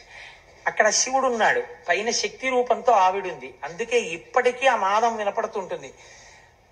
ఈ భ్రమరాంబిక అమ్మవారి దేవాలయంలో వచ్చేటటువంటి భ్రామరీ నాదాన్ని రికార్డ్ చేశాయి all India radio, Hyderabad, Vijayawada, Kurnool stations చేసి ఎన్నో మార్లు ప్రసారం చేశారు రేడియోలో. ఇప్పుడు శ్రీశైల క్షేత్రంలో ఉన్న భ్రామరీ నాదాన్ని ప్రసారం చేస్తున్నాం వినండి. ఒక తుమ్మెద ఎగురుతున్నప్పుడు వచ్చినటువంటి ఝంకార ధ్వనులు ప్రసారం అయ్యాయి. ఇది పరమ యథార్థం నేను చెప్తున్నది. ఒక పరమ పవిత్రమైన వేదిక మీద కూర్చుని అబద్ధాలు చెప్పవలసిన అవసరం నాకు లేదు. మీరు కావాలంటే శ్రీశైలం వెళ్ళినప్పుడు అడగండి. ఆకాశవాణి వాళ్ళు దీన్ని ప్రసారం చేశారా? భ్రామరీనాదాన్ని చేశారు. రికార్డింగ్ లో కూడా ఎక్కింది అది. అంత గొప్ప భ్రామరీనాదంతో కూర్చుని అమ్మవారు ఇప్పటికీ వింటుంటుంది. మీరు శ్రీశైలం వెళ్ళినప్పుడు అమ్మవారి వంక చూడండి, కనుగుడ్లు స్పష్టంగా చూస్తున్నట్టు కనపడుతుంటాయి తల్లివి. అంత గొప్ప స్వరూపం. నేను చెప్తున్నప్పుడు నాకు కళ్ళల్లో లేత ఆకుపచ్చ రంగు చీరతో అలంకృతమైనటువంటి అమ్మ నాకు అలా కనపడుతుండగా నేను చెప్తున్నాను యథార్థానికి. కనుక ఆ రెక్కలతో అమ్మవారు అలా కూర్చుని ఉంటుంది. ఎదురుగుండా పెద్దవి చిన్నవి శ్రీచక్రాలు వేసి ఉంటాయి. వాటి మీద చక్కగా హడావిడి ఉండదు. బ్యాచ్ వైజ్ పిలుస్తారు. శ్రీచక్రం దగ్గర పట్టేటట్టుగా కూర్చుని చక్కగా మీరు కుంకుమార్చన చేసుకుని అక్కడ కూర్చుని సౌందర్యలహరిలోంచి 4 శ్లోకాలు చదువుకుని, అవిద్యానామంతస్తిమిరమిహిరోద్దీపనగరి జడానాం చైతన్యస్తబకమకరంద శృతిచరి దరిద్రాణం చింతామణిగుణనికా జన్మజలధౌ నిమగ్నానాం దంస్ట్రా మురరిపువరాహస్య భవతి అని అక్కడ కూర్చుని 4 శ్లోకాలు చెప్పుకుని వస్తే జన్మ ధన్యం అయిపోతుంది. అంత గొప్ప స్థితి అక్కడ శక్తిపీఠంగా ఉన్నటువంటి భ్రమరాంబ అమ్మవారు. ఇంకా చాలా ఆశ్చర్యకరమైనటువంటి విషయం, అక్కడ ఉన్నటువంటి స్వరూపాలలో వీరభద్రుడు అని ఒక ఆయన ఉన్నారు. మీరు శ్రీశైల మల్లికార్జున దర్శనం చేసి బయటికి వచ్చి ఎడం పక్కకి వెళ్ళినప్పుడు అక్కడ ఈ వీరభద్రుడు కనబడతాడు. ఆ వీరభద్రుడికి ఉన్నటువంటి గొప్పతనం ఏమిటో తెలుసా అండి? బయలు వీరభద్రుడు అని క్షేత్రపాలకుడు ఒక ఆయన ఉన్నారు. శ్రీశైలంలో ఉన్న వీరభద్రుడి గురించి ఏం చెప్తారో తెలుసా అండి? రక్త సంబంధమైనటువంటి వ్యాధులు శరీరంలో పొటమరిస్తే అటువంటి వారు శ్రీశైల క్షేత్రంలో ఉన్న వీరభద్ర స్వరూపం దగ్గర కూర్చుని ప్రతిరోజు 1 గంట సేపు శివనామాలు చెప్పుకొని కొద్ది రోజులు అక్కడ ఉండి వస్తే ఆ వ్యాధులు నయమైనటువంటి సందర్భాలు ఎన్నో ఉన్నాయి. అక్కడ ఉన్న వీరభద్రమూర్తిలోంచి అటువంటి శక్తి ప్రసారం అవుతుంది అని పెద్దలు చెప్తారు. అక్కడే ఆ తల్లి చంద్రవతి అనబడేటటువంటి ఒక రాజకుమార్తె ఒక భయంకరమైనటువంటి గడ్డు కాలాన్ని ఎదుర్కొంది. తన తండ్రే తనని మోహించాడు. ఆమె పరిగెత్తి శ్రీశైల క్షేత్రాన్ని చేరుకుని కృష్ణానదిని దాటి, ఇప్పటికే పచ్చల బండ అని పిలుస్తారు. అందుకే శ్రీశైల మల్లికార్జునుడే శపించాడని కొందరంటారు, ఆమె శపించిందని కొందరంటారు. ఏదైనా ఇప్పటికీ అక్కడ పచ్చల బండ ఉంది. ఆ పిల్లని తరువుకొస్తున్నటువంటి రాజు వెంటబడ్డాడు. పిల్ల గుళ్ళో వెళ్ళిపోయి శివలింగాన్ని చూసి ఆమె లింగం అనలేదు, వీడు మల్లికార్జునుడు అంది ఆమె. అని ఆవిడ ఏం చేసిందంటే చేతిలో మల్లెపూల దండ తీసి చేత్తో పట్టుకుని ఈ మల్లెపూల దండ సిగకి చుట్టుకుని, మల్లికార్జున నేను నీకు ఇవ్వగలిగింది ఇదే, ఇది నీ సిగకి చుట్టుకుని నన్ను కాపాడు అంది. ఉత్తర క్షణం లింగోద్భవమూర్తి అంటారు. ఇక్కడ వరకే కనపడతారు లింగోద్భవమూర్తి. మీరు ఎప్పుడైనా శ్రీకాళహస్తిలో ప్రదక్షిణం చేస్తున్నప్పుడు వెనక గోడ మీద చూస్తే కనపడతాడు లింగోద్భవమూర్తి. ఎప్పుడైనా శివాలయాల్లో పెద్ద పెద్ద గుళ్ళకి వెళ్ళినప్పుడు జాగ్రత్తగా చూడండి, ఉంటారు లింగోద్భవమూర్తి. మొన్న నాతో దేవాలయాలకు వచ్చినప్పుడు నేను అరుణాచలంలో చూపించి చెప్పాను, దీని గురించి నన్ను అడగండి మీకు చెప్తానని. నన్ను ఎవరు అడగలేదు, మర్చిపోయారు, నేను మర్చిపోయాను. కనుక ఆ లింగోద్భవమూర్తి స్వామి వచ్చి నీవు పచ్చల బండ వగుదువుగాక అన్నాడు. ఎంతటి దుష్కృత్యము చేశాడో ఇప్పటికీ మనకి నిరూపిస్తూ ఆ రాజు పచ్చల బండ ఇప్పటికీ అక్కడ పడున్నాడు. ఈవిడ ఇచ్చినటువంటి మల్లికా పుష్పముల దండని తన సిగకి చుట్టుకుని మల్లికార్జున అని వేరొక మారు పిలిపించుకున్నాడు స్వామి. కాబట్టి అనేక రకాలుగా ఆయనకి ఆ మల్లికార్జున నామము సుస్థిరమైపోయింది అక్కడ. ఇక్కడే వృద్ధ మల్లికార్జునుడు అని ఒక మల్లికార్జునుడు. ఇదొక చిత్రమైన శివలింగం. శ్రీశైలం వెళ్ళిన వాళ్ళు చూసి ఉంటారు. వృద్ధ మల్లికార్జునుడైన ఆ శివలింగం ముడతలు పడిపోయి ఉంటుంది. బాగా జర్జరీభూతమైన శరీరం ఎలా ముడతలు పడిపోతుందో అలా ముడతలు పడిపోయి ఉంటుంది. ఆ ముడతలు కూడా చూడండి బాగా ముసీలి వాళ్ళు అయిపోయిన తర్వాత రక్తం తగ్గిపోతుంది శరీరంలో. ఆ ముడతలు ఇలా దగ్గరగా వచ్చేసి ఉంటాయి. ఈ దగ్గరగా వచ్చేసిన ముడతల దగ్గరికి వెళ్ళి ఇలా మీరు ఎత్తి పట్టుకుని ఇలా అంటే అది అలా నించుంటుంది. ఆ ముడత ఇంకొంచెం యువతలు ఇలా అంటే ఇలా నించుంటుంది, ఇలా నించుంటే ఇలా నించుంటుంది, ఇటు పక్క ఇలా నించోబెడితే ఇలా నించుంటుంది, ఓ 7 అంకెలా నించుంటుంది. మా అమ్మ బాగా వృద్ధురాలు అయిపోయినప్పుడు నేను మా అమ్మ చేయి పట్టుకుని ఆడుకుంటుండేవాడిని. అమ్మ ఇదిగో చూసావా ఎలా నిలబడుతోందో అని. తల్లే కదండి, ఏమిటినా అన్న అని ఇలా అనేది పాపం ఆవిడ. కాబట్టి అలా ముడతలు పడిపోయినటువంటి శరీరం ఎలా ఉంటుందో వృద్ధ మల్లికార్జునుడు కూడా అలాగే ముడతలు పడిపోయి ఉంటాడు. ఈ మల్లికార్జునుడు ఎప్పుడు వెలిశాడు అని మీరు అడిగారు అనుకోండి, దానికి సాధికారికంగా ఏమీ చెప్పరు. కానీ అసలు అక్కడ జరిగినటువంటి విచిత్రం ఒకటి ఉంది. మహీశూర మహారాజు అని ఒక మహారాజు గారు ఉండేవారు. ఆయనకు ఒక కుమార్తె ఉండేది. ఆమె శంకరుడి యొక్క సౌందర్యాన్ని ఉపాసన చేసింది. శంకర సౌందర్యం అంటే మాటలు కాదు. ఈశ్వరుడు భర్తగా కావాలని ఎవరు ప్రకటన చేయరు. కారణం ఏంటంటే సాధారణంగా తండ్రిగా ఉపాసన చేస్తారు ఆయన్ని. కాబట్టి ఆమె శివుణ్ణి మోహించింది. ఏమందగాడని ఆవిడే. నాకు అలాంటి భర్త కావాలంది. చూద్దాం ఏం చేస్తుందో ఈ పిల్లని. శంకరుడు కల్లోకి వచ్చాడు. మీరు విందురు గాని ఎదరు అసలు శివస్వరూపం అంటే ఎలా ఉంటుందో చూద్దురు గాని. అందం పార్వతీ కళ్యాణంలో వస్తుంది, అప్పుడు అవధరిద్దురు గాని. కనుక ఆయన ప్రత్యక్షమై అన్నాడు, నీకు నన్ను వివాహం చేసుకోవాలనుంటే శ్రీగిరి పర్వతం మీద ఉన్నటువంటి తెల్లమద్ది చెట్టు కింద ఉన్న మల్లె పొదలో ఉన్నాను, రా నిన్ను వివాహం ఆడతానన్నాడు. ఆడపిల్ల కదా, కన్య కదా, వస్తుందా చూద్దామని ఆమె ఒక్కతే వచ్చేసింది. వచ్చేసి ఆ చెట్టుని పొదని వెతుకుతోంది. పార్వతీదేవంది, లోకంలో జగత పితరవు వందే పార్వతీ పరమేశ్వరవు అని చెప్తారు. ఈ బుద్ధి ఎప్పటి నుంచి వచ్చింది మీకు అని.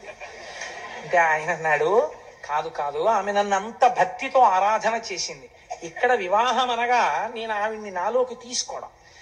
అంటే అమ్మవారంది, ఓహో అందుకే వివాహం చేసుకుంటానని మాట ఇచ్చారా, అంత భక్తి ఉందా ఉపాసనలో అంది. అంటే నిజంగా అమ్మవారికి తెలియక కాదు, లోకానికి చెప్పడం కోసం ఆ పిల్ల భక్తిని. అంటే శంకరుడు అన్నాడు, చూపిస్తాను చూడు ఎంత భక్తి తత్పర్రాలో అని. వెంటనే ఒక 96 సంవత్సరముల వృద్ధుడుగా మారిపోయాడు. వృద్ధుడిగా ఉన్నప్పుడు మరీ అందంగా ఉంటాడు మా స్వామి. చంద్రశేఖర పరమాచార్య స్వామి వారిలో ఉంటాడు. ఆ అందం వేరు కదండి. సత్యదండం చేత్తో పట్టుకుని ముడతలు పడిపోయిన శరీరంతో కడుపిలా అక్కలించుకుపోయి ఇలా నరాలు పైకి తేలిపోయిన చేత్తో ఒక కన్ను గాజు కన్నులా అయిపోయి ఒక్క కన్ను మాత్రం ఇలా లోపలికి వెళ్ళిపోయి ఇలా మోకాళ్ళు కూడా కనపడుతూ ఇలా గొంతు కూర్చుని సత్యదండం పట్టుకుని కంచికామకోటి పీఠానికి వెడితే ఇప్పటికీ అక్కడ కనపడుతుంది వ్యాక్సీ స్టాచ్యూ పరమాచార్య స్వామిది. చూడగానే మనసు పులకరిస్తుంది, ప్రణిపాతం చెయ్యాలనిపిస్తుంది, ఆయనే కూర్చున్నారేమో అనిపిస్తుంది. అప్పుడు ఆయనలో మీరు చూసేటటువంటి తేజపూర్వక సౌందర్యం వేరు కదా. కాబట్టి ఆయన్ని చూసి ఆవిడంది, ఎవరి కోసం వెతుకుతున్నావు పిల్ల అన్నాడు ఆయన. శివుడి కోసం వెతుకుతున్నాను అంది ఆవిడ. నేనే శివుణ్ణి అన్నాడు. నువ్వే శివుడవా, నిన్నే భర్తగా కావాలని నేను ఉపాసన చేశాను అంది. ఇంత వృద్ధుణ్ణి కదా పెళ్ళాడతావా అన్నాడు. నువ్వు వృద్ధుడవో యవ్వనంలో ఉన్నవాడవో నాకు తెలుసు తండ్రి, నాకు భర్త నువ్వే, వేరొకడిని భర్తగా నేను లోకంలో అంగీకరించలేనంది. అంటే ఆవిడకి కావలసింది ఆయనలో ఐక్యం అవడం. చూశావా పార్వతి, ఈమె భక్తి, ఈమెని నాలో ఐక్యం చేసుకుంటున్నానని ఐక్యం చేసుకుని ఈ పిల్లని స్మరించి ఇటువంటి భక్తి తత్పరురాలి కోసం సృష్టిలో లేని విధంగా ముడతలు పడిపోయిన శివలింగం వృద్ధమల్లికార్జున లింగం అని తలుచుకున్న వాళ్ళని పొంగిపోతూ నేను చూస్తాను అని వృద్ధమల్లికార్జునుడై వెలిశాడు. అందుకే అక్కడ ఇప్పుడు కళ్యాణాలు చేస్తున్నారు. కనుక ఎన్ని విశేషాలండి శ్రీశైలం అంటే, ఒకటా రెండా? ఇన్ని విశేషాలతో కూడుకున్నటువంటి క్షేత్రము ఆ క్షేత్రం. ఈ క్షేత్రంలోనే శంకర భగవత్పాదాచార్య స్వామి వారు శ్రీశైల పర్వత శిఖరం మీద ఉండగా ఒక కాపాలికుడు వచ్చి అడిగాడు, మీ శిరస్సు కావాలి నాకని. నా శిరస్సే కదా తీసుకుందువు కానీ నా శిరస్సు నువ్వు తీసుకుంటే నాకు బాధ లేదు, నా శిష్యులు బాధపడతారు. ఎందుకంటే గురువు గారు శరీరంలో ఉండాలని కోరుకోవలసిన వాళ్ళు శిష్యులు. గురువుకి ఆ శరీరం ఉన్నా లేకపోయినా బాధ లేదు. కాబట్టి నా శిష్యులు ప్రొద్దునే పాతాళగంగ దగ్గరికి వెడతారు నమస్కరించడానికి. వాళ్ళు పాతాళగంగ దగ్గరికి వెళ్ళినప్పుడు నువ్వు రా, వచ్చి నేను ధ్యానం చేసుకుంటూ ఉంటాను, నా శిరస్సు ఉత్తరించి పట్టుకెళ్ళన్నారు.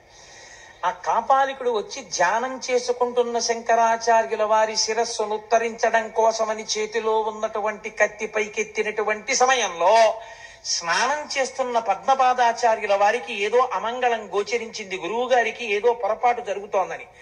వెంటనే ఇక్కడి నుంచి పరిగెత్తి వెళ్ళడం కుదరదని ఆయన నరసింహ మంత్రోపాసన చేశారు.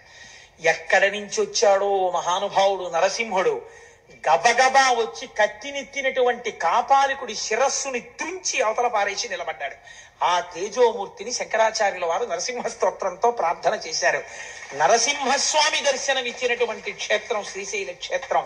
శివకేశవ అభేదంగా శంకర భగవత్పాదులు రక్షింపబడినటువంటి క్షేత్రం శ్రీశైల క్షేత్రం.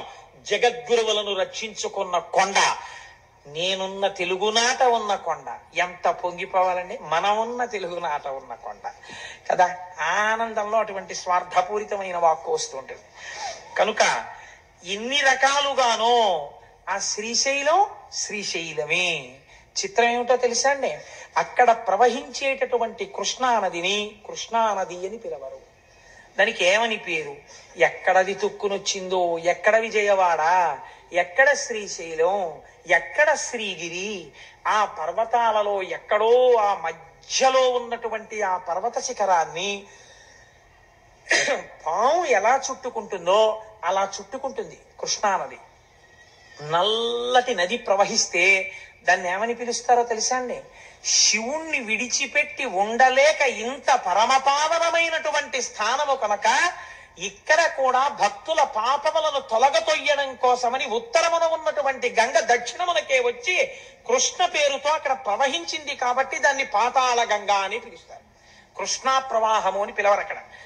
అందుకే స్నానం చేసినప్పుడు కూడా పాతాళ గంగా జలమజ్జన నిర్మలాంగా భస్మ త్రిపుండ్ర సమలంకృత ఫలభాగా గాయంతి దేవము నిభక్త జనాభవంతం శ్రీమల్లికార్జున విభో తవ సుప్రభాతం. తెల్లవారుజామున చూడాలండి అందం. నిజంగా శ్రీశైల క్షేత్రంలో ఎటువంటి వాళ్ళు కూడా సుప్రభాతం విందామని 3 అయ్యేటప్పటికి లేచిపోయి కార్లు జీపులు పెట్టుకుని ఆ పాతాళగంగ దగ్గరికి వెళ్ళి ఆ మెట్లన్నీ దిగిపోయి ఆ పాతాళగంగలో చక్క ఇలా తేలిపోతూ స్నానాలు చేసేసి మళ్ళీ సుప్రభాతం పాడేస్తారని ఇలా నుదుట విభూతి రేఖలు పెట్టేసుకుని ఇంతంత బొట్లు పెట్టేసుకుని హరహర మహాదేవ శంభో శంకర సాంబ సదాశివ అంటూ గబగబా వెళ్ళిపోయి ఆ పెద్ద పెద్ద గేట్లు లోపలికి ఎడుతున్నప్పుడు 2 పక్కల ఇలా క్యూలు నడవడం కోసమని ఏర్పాటు చేసినటువంటి ప్రాకారాలు లాంటివి ఉంటాయి. అందులో అక్కర్లేకుండా మీరు హాయిగా రాజద్వారం దగ్గరికి వెళ్ళిపోతే ఓ నల్లటి ఆవు, ఎద్దు, దూడ తీసుకొస్తారు.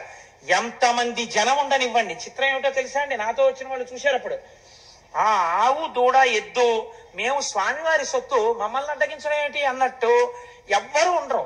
కట్టిప్పి వెళ్ళిపోతారు. అవి ఎక్కడి నుంచి వస్తాయో తెలియదు. చక్కగా ఇలా పల్లాడించుకుంటూ ఠాంగ్ ఠాంగ్ గంటలు మోగించుకుంటూ తిన్నగా వెళ్ళిపోయి మల్లికార్జున స్వామి వారి రాజద్వారం దగ్గరికి వెళ్ళి నిలబడతాయి. నిలబడితే ఇలా తలుపులు తీయగానే చక్కగా లోపలికి వెళ్ళి మీరు ఇలా లోపలికి వెళ్ళగానే ఆలయంలో కుడి చేతి పక్కన పెద్ద స్వరూపంతో శనగల బసవన్న ఉంటారు. ఆయనే కలియుగాంతమునందు లేచి రంకె వేస్తాడు. రంకె వేయగానే కృష్ణానది పైకి లేచి విజయవాడలో కనకదుర్గమ్మ యొక్క ముక్కు నత్తుని తాకుతుంది అని ప్రమాణం. ఆ శనగల బసవన్న ఉంటారు, పెద్ద బసవయ్య. ఆ బసవయ్యకి నమస్కారం చేస్తే ఎడం పక్కన కృష్ణానది పరివాహం ఎలా వస్తుందో తెలియదు. అక్కడ మెట్లు దిగుతారు అర్చకులు, మీరు తెల్లవారగట్ట చూడొచ్చు. కృష్ణానదీ జలాలు వచ్చి చేరుతాయి, అందులోకి బిందెలు పట్టుకెళ్లి కాళ్ళకి తగలకుండా నీళ్లు ముంచి అభిషేకానికి పట్టుకొస్తారు లోపలికి. మొట్టమొదట గోపూజ చేస్తారు, ఆ నల్లటి ఆవుకి చక్క పసుపు రాసి. మీరు ఆ పక్కన ఆ కుడి పక్కకి తిరిగి ఇలా లోపలికి వెడితే ఇంకొక నంది ఉంటాడు, ఆ నందికి నమస్కారం చేసి నిలబడితే చక్కగా సుప్రభాతం చదువుతారు. సుప్రభాతం చదివి ఇలా తెర తీసి మీ అందరూ దగ్గరికి వెళ్లి నమస్కారం చేసుకోండి నక్షత్రహారతులు ఎత్తుతారు. ఆ నక్షత్రహారతిలో ప్రకాశించిపోతున్న శివలింగాన్ని చూస్తూ జయ జయ జయ జయ శంభో జంభవిత్ పూర్వదేవ ప్రణత పద సరోజద్వంద్వ నిర్ద్వంద్వ బంధో జయ జయ జయ జన్మస్థేమ సంహారకార ప్రణయ సగుణ మూర్తే పాలయాత్మాం ప్రసన్నాం వధూ ముఖం వల్గ తపాంగ రేఖం అఖండితానందకర ప్రసాదం విలోకయం విస్ఫురదత్వభావ సమే గతి శ్రీగిరి సార్వభౌమ కురంగపాణి కరుణావలోక సురోత్తమశ్చంద్రకళావతంస వధూ సహాయ సకలేష్టదాత భవిత్యసౌ శ్రీగిరి భాగ్యరాశి అని స్తోత్రం చేసుకుంటూ మీరు ఆయన్ని నమస్కారం చేసి ఇలా కుడి పక్కకి వెళ్లి ఎడం పక్కకి తిరిగితే వీరభద్రుడు కనబడతాడు. ఆ వీరభద్రుడికి నమస్కారం చేసి ఆ ఇనప కచ్చడంలోంచి బయటికి వెడితే ధర్మరాజు, భీముడు, అర్జునుడు, నకులుడు, సహదేవుడు వాళ్ళందరూ అరణ్యవాసం చేసేటప్పుడు శ్రీశైలంలో ప్రతిష్ఠ చేసిన లింగాలు సజ్జోజాత, అఘోర, తత్పురుష, వామదేవ, ఈశానములన్న పేరుతో 5 శివలింగాలు ఉంటాయి. అది దాటి మీరు ఇలా కుడి పక్కకి వెడితే తూర్పున మీరు ప్రవేశించినది కృష్ణదేవరాయల వారు నిర్మించినటువంటి గోపురం, దక్షిణానికి తిరగగానే హరిహరరాయలు నిర్మించినటువంటి గోపురం కనబడుతుంది. దీపాలు పెట్టే వాళ్ళందరినీ అక్కడే దీపాలు పెట్టమంటారు. మీరు అక్కడి నుంచి మళ్ళీ ఇలా తిరిగి ముందుకొస్తే త్రిఫల వృక్షం అని పెద్ద వృక్షం ఒకటి ఉండేది. మేడి, జువ్వి, దాంతో పాటు రావి 3 కలిసి పెరిగినటువంటి చెట్టు. 2000 సంవత్సరంలో 4000 సంవత్సరంలో బతికింది ఆ చెట్టు. చెట్టుకు పెద్ద అరుగులు కట్టుంటాయి. చక్క అరుగు మీద ఒక గడియ కూర్చుని కుడి పక్కకి తిరిగితే వృద్ధమల్లికార్జునుడు కనబడతాడు. ఇలా వెనక్కి తిరిగితే రాజరాజేశ్వర దేవాలయం, పక్కనే అమ్మవారి దేవాలయం ఉంటాయి. ఇవి చూసి మీరు మళ్ళీ ఇటు వచ్చి ఇలా ముందుకెడితే ఆ మెట్లెక్కి పైకెక్కితే అమ్మవారి దేవాలయం కనబడుతుంది. అమ్మవారి దేవాలయం లోపలికి వెడితే మీరు ఇలా తూర్పుగా వెడితే ఇలా దక్షిణంగా లోపలికి వదులుతారు. వెళ్ళి అమ్మవారిని దర్శనం చేసుకుని మీరు అలా దక్షిణంగా ఇలా అమ్మవారిని చూస్తూ ఇలా వంగి చూడాలి. ఇలా చిన్న ద్వారంలో ఉంటుంది అమ్మవారు. ఇలా వంగి అమ్మవారిని దగ్గరగా చూస్తూ పొంగిపోతూ దాటి అవతల పక్కకి వెళ్ళి శ్రీచక్రం దగ్గర కూర్చుని కుంకుమార్చన చేసుకుని ఆ పక్కనే ఉన్న చండీయాగం చేసేటటువంటి శాల దగ్గరికి వెళ్ళి ఆ అగ్నిహోత్రంలోంచి వస్తున్నటువంటి ధూమాన్ని పీల్చి కిందకి దిగి కుడి పక్కకి తిరిగితే అనగా ఉత్తరం వైపుకి తిరిగితే ఉత్తరాన శివాజీ గోపురం ఉంది. ఆ శివాజీ గోపురం దగ్గరికి వెడితే పెద్ద కళ్యాణ మంటపం, అక్కడే నందనవనం అని పుష్పవాటికి ఉంటుంది. ఆ వనంలోని సుబ్రహ్మణ్యేశ్వర స్వామి నెమలితో ఉంటారు అక్కడ. ఆ మెట్లెక్కితే రుద్రాక్షలవి అమ్ముతూ ఉంటారు కుడి పక్కన. ఆ లోపలికి వెడితే పెద్ద కళ్యాణ మంటపం కనబడుతుంది. అక్కడ చిత్రం ఏమిటంటే శివాజీ మహారాజు హిందూ రాజ్యాన్ని స్థాపించడం కోసమని అమ్మవారిని అక్కడికి వెళ్లి ప్రార్థన చేశాడు. శివాజీ గోపురం మీద ఇప్పటికీ చెక్కబడి ఉంటుంది. భవానీమాత భ్రమరాంబికాదేవి ప్రత్యక్షమై ఈ చంద్రహాసాన్ని చేత పట్టుకో, ఇంక నీకు ఎదురు లేదని అమ్మవారు అనుగ్రహించి చంద్రహాసాన్ని బహూకరించింది. ఆ కత్తి చేత పట్టుకునే మహానుభావుడు హిందూ ధర్మ సామ్రాజ్యాన్ని స్థాపించాడు. అందుకే ఛత్రపతి శివాజీ జీవితంలో మీరు ఒక నియమం గమనించి ఉంటారు. పరస్త్రీలు ఒకవేళ పరాయి సైనికుల యొక్క భార్యలు తనకి బందీలుగా దొరికితే గాజులు, పువ్వులు, పసుపు, కుంకం ఇచ్చి అమ్మవారి ప్రతి గృహిణిగా ఉన్నది అమ్మవారే అని వాళ్ళందరికీ పసుపు కుంకాలు తన చేతులతో పెట్టి పల్లకీకి డేరాలు కట్టి ఎవ్వరికీ కనపడకుండా తన సైనికులతో మోయించి శత్రుస్థావరాలకు పంపించేసేవాడు తప్ప ఎన్నడూ ఎంత అందగత్తె అయినా పరకాంత వంక చూసిన వాడు కాడు. రోషనార్ నవల చదివితే మీకు అర్థం అవుతుంది. అంతటి మహానుభావుడు శివాజీ అంటే. అటువంటి శివాజీ మహారాజ్ ఆవుని పూజించాడు. అటువంటి శివాజీకి ప్రత్యక్షమై భవానీమాత ఖడ్గం ఇచ్చినది అక్కడే. ఇప్పటికీ శివాజీ స్ఫూర్తి కేంద్రం అని ఇప్పుడు కొత్తగా పెట్టారు శ్రీశైలంలో. శివాజీ స్ఫూర్తి కేంద్రం అని మీరు అక్కడికి వెడితే చూడవచ్చు. ఎన్ని వైభవాలండి ఆ శ్రీశైలం. ఆ భ్రమరాంబిక అమ్మవారి దర్శనం చేసుకుని కిందకొచ్చి ఆ విశాలమైన ప్రాంగణం దగ్గర కుడి చేతి పక్కన కార్యాలయం ఉంటుంది, ఆఫీస్, ఎగ్జిక్యూటివ్ ఆఫీసర్ గారిది. మీరు అక్కడ కూర్చుని పిల్లలతోటి ఒక్కసారి అలా ప్రాకారం మీదకి చూశారనుకోండి, ఇటు తిరిగి ఒక నంది, ఇటు తిరిగి ఒక నంది, అటు తిరిగి ఒక నంది, ఇటు తిరిగి ఒక నంది, ఒకే నందికి ఇటుక తల నందులన్నీ మీటింగ్ పెట్టుకున్నాయా అనిపిస్తుంది. అయ్యవారి ప్రాకారం నిండా నందులు, అమ్మవారి ప్రాకారం నిండా సింహాలు. అన్ని సింహాలు నందుల్ని చూస్తుంటాయి, ఇన్ని నందులు సింహాల్ని చూస్తుంటాయి. మీరు మేము చుట్టాలం, అమ్మవారికి అయ్యవారికి సేవకులమని భయం లేకుండా ఉంటాయి రెండు ప్రాకారాల మీద. అంత పరమ పవిత్రమైన ప్రదేశంలో కూర్చుని 4 పులిహార ప్యాకెట్లు కొనుక్కుని మీ అబ్బాయి మీ అమ్మాయి భార్య పంచుకుని చక్కగా నోట్లో వేసుకుని కాసేపు అక్కడ కూర్చుని నాన్న మనందరం కలిసి భ్రమరాంబికాష్టకం చదువుకుందాం, చదవండని రవి సుధాకర వన్నిలోచన రత్నకుండల భూషిణి అని భ్రమరాంబికాష్టకం చేసుకుని అక్కడ ఉన్నటువంటి మల్లికార్జునుడి మీద ప్రపత్తి చేసి శరణం తరుణేందు శేఖర శరణం మే గిరిరాజ కన్యక శరణం పునరేవతావుభౌ శరణం నాణ్యదుపైమి దైవతం అని మీరు ఇలా విభూతి రేఖలు పెట్టుకుని బొట్టు పెట్టుకుని చక్కగా బయటికి వచ్చారనుకోండి, అభిషేకం చేసుకుని ఆ మల్లన్నని గట్టిగా పట్టుకుని ఆయన మీద నీళ్లు పోసి విభూతి జలాలు పోసి తేనె పోసి మారేడు దళాలేసి ఆ శివలింగాన్ని ఇలా ఇలా ఇలా ఇలా ముట్టేసుకుని ఇలా ఇలా అంటుంటే చల్లగా ఆయన చేతులకు తగులుతుంటే మీ దగ్గర కొంచెం గంధం తెచ్చుకున్నానండి రాస్తానంటే రాసేయండి అంటారు వాళ్ళు. ఇంత విభూతి రాసేసి ఇంత గంధం అద్దేసి ఇంత బొట్టు తీసి పెట్టేసి 4 మారేడాకులు వేసేసి 4 పువ్వులు వేసేసి మళ్ళీ ఓసారి తల కొట్టేసుకుని ఆ విభూతి ఆ కుంకం ఇవన్నీ అంటుకుపోతాయి. బయటకు వచ్చిన తర్వాత నాన్నగారండి మీ ముఖం నిండా విభూతి కుంకం అంటే అలా ఉండని అమ్మ కాశ్యపు, అది మల్లికార్జున ప్రసాదం అని కాటేజీకి వెళ్ళిన తర్వాత అప్పుడు మొహం కడుక్కుని చక్కగా మీరు పిల్లలతో భార్యతో కూర్చుంటే ఎంత గొప్ప క్షణాలండి అవి. మనం మానసికంగా శ్రీశైలం వెళ్ళిరాలా, వెళ్ళొచ్చాం మనం కనుక మన పెద్దలు అందుకే ఒక ప్రయత్నం చేస్తుండేవారు. ఎక్కడికి వెళ్ళినా వెళ్ళకపోయినా మానసికంగా మాత్రం తప్పకుండా శ్రీశైలం వెళ్ళొస్తుండేవారు. నేను ఎప్పుడో నా చిన్నతనంలో బహుశా నేను ఏ 5వ క్లాసో చదువుకుంటున్నటువంటి రోజులు అయ్యి ఉంటాయి అవి. తెల్లవారకట్ట లేచి చదువుకోమనేవారు ఇంట్లో, అంటే లేచి చదువుకునేవాడిని. చదువుకునే రోజుల్లో మా అమ్మమ్మ గారు ఉండేది, ఆవిడ శ్రీశైల రగడ అని ఒకటి చదువుతుండేది. అది ఆవిడ మానసికంగా శ్రీశైలం వెళ్ళిపోయాడు. ఆవిడ మొహం కడుక్కొచ్చి కాఫీ కూడా తాగేది కాదు, బాగా పెద్దదైపోయింది అప్పటికే. ఆవిడ కూర్చుని ఆవిడ శ్రీశైల రగడ చదివేది కళ్ళు మూసుకుని. తాను శ్రీశైలం మానసికంగా వెళ్ళిపోయేది ఆవిడ. నేను ఇక్కడ సోషల్ చదువుకోవడానికో సైన్స్ చదువుకోవడానికో కూర్చునేవాడిని, కానీ అమ్మమ్మ శ్రీశైల రగడ మొదలు పెట్టగానే నా మనస్సు శ్రీశైల రగడ మీదకి వెళ్ళిపోయేది. అది అయిపోయే వరకు సోషల్ లేదు సైన్స్ లేదు, 0 కట్టి పెట్టేసరి విని తర్వాత చదువుకునేవాడిని, అది వేరే విషయం అనుకోండి.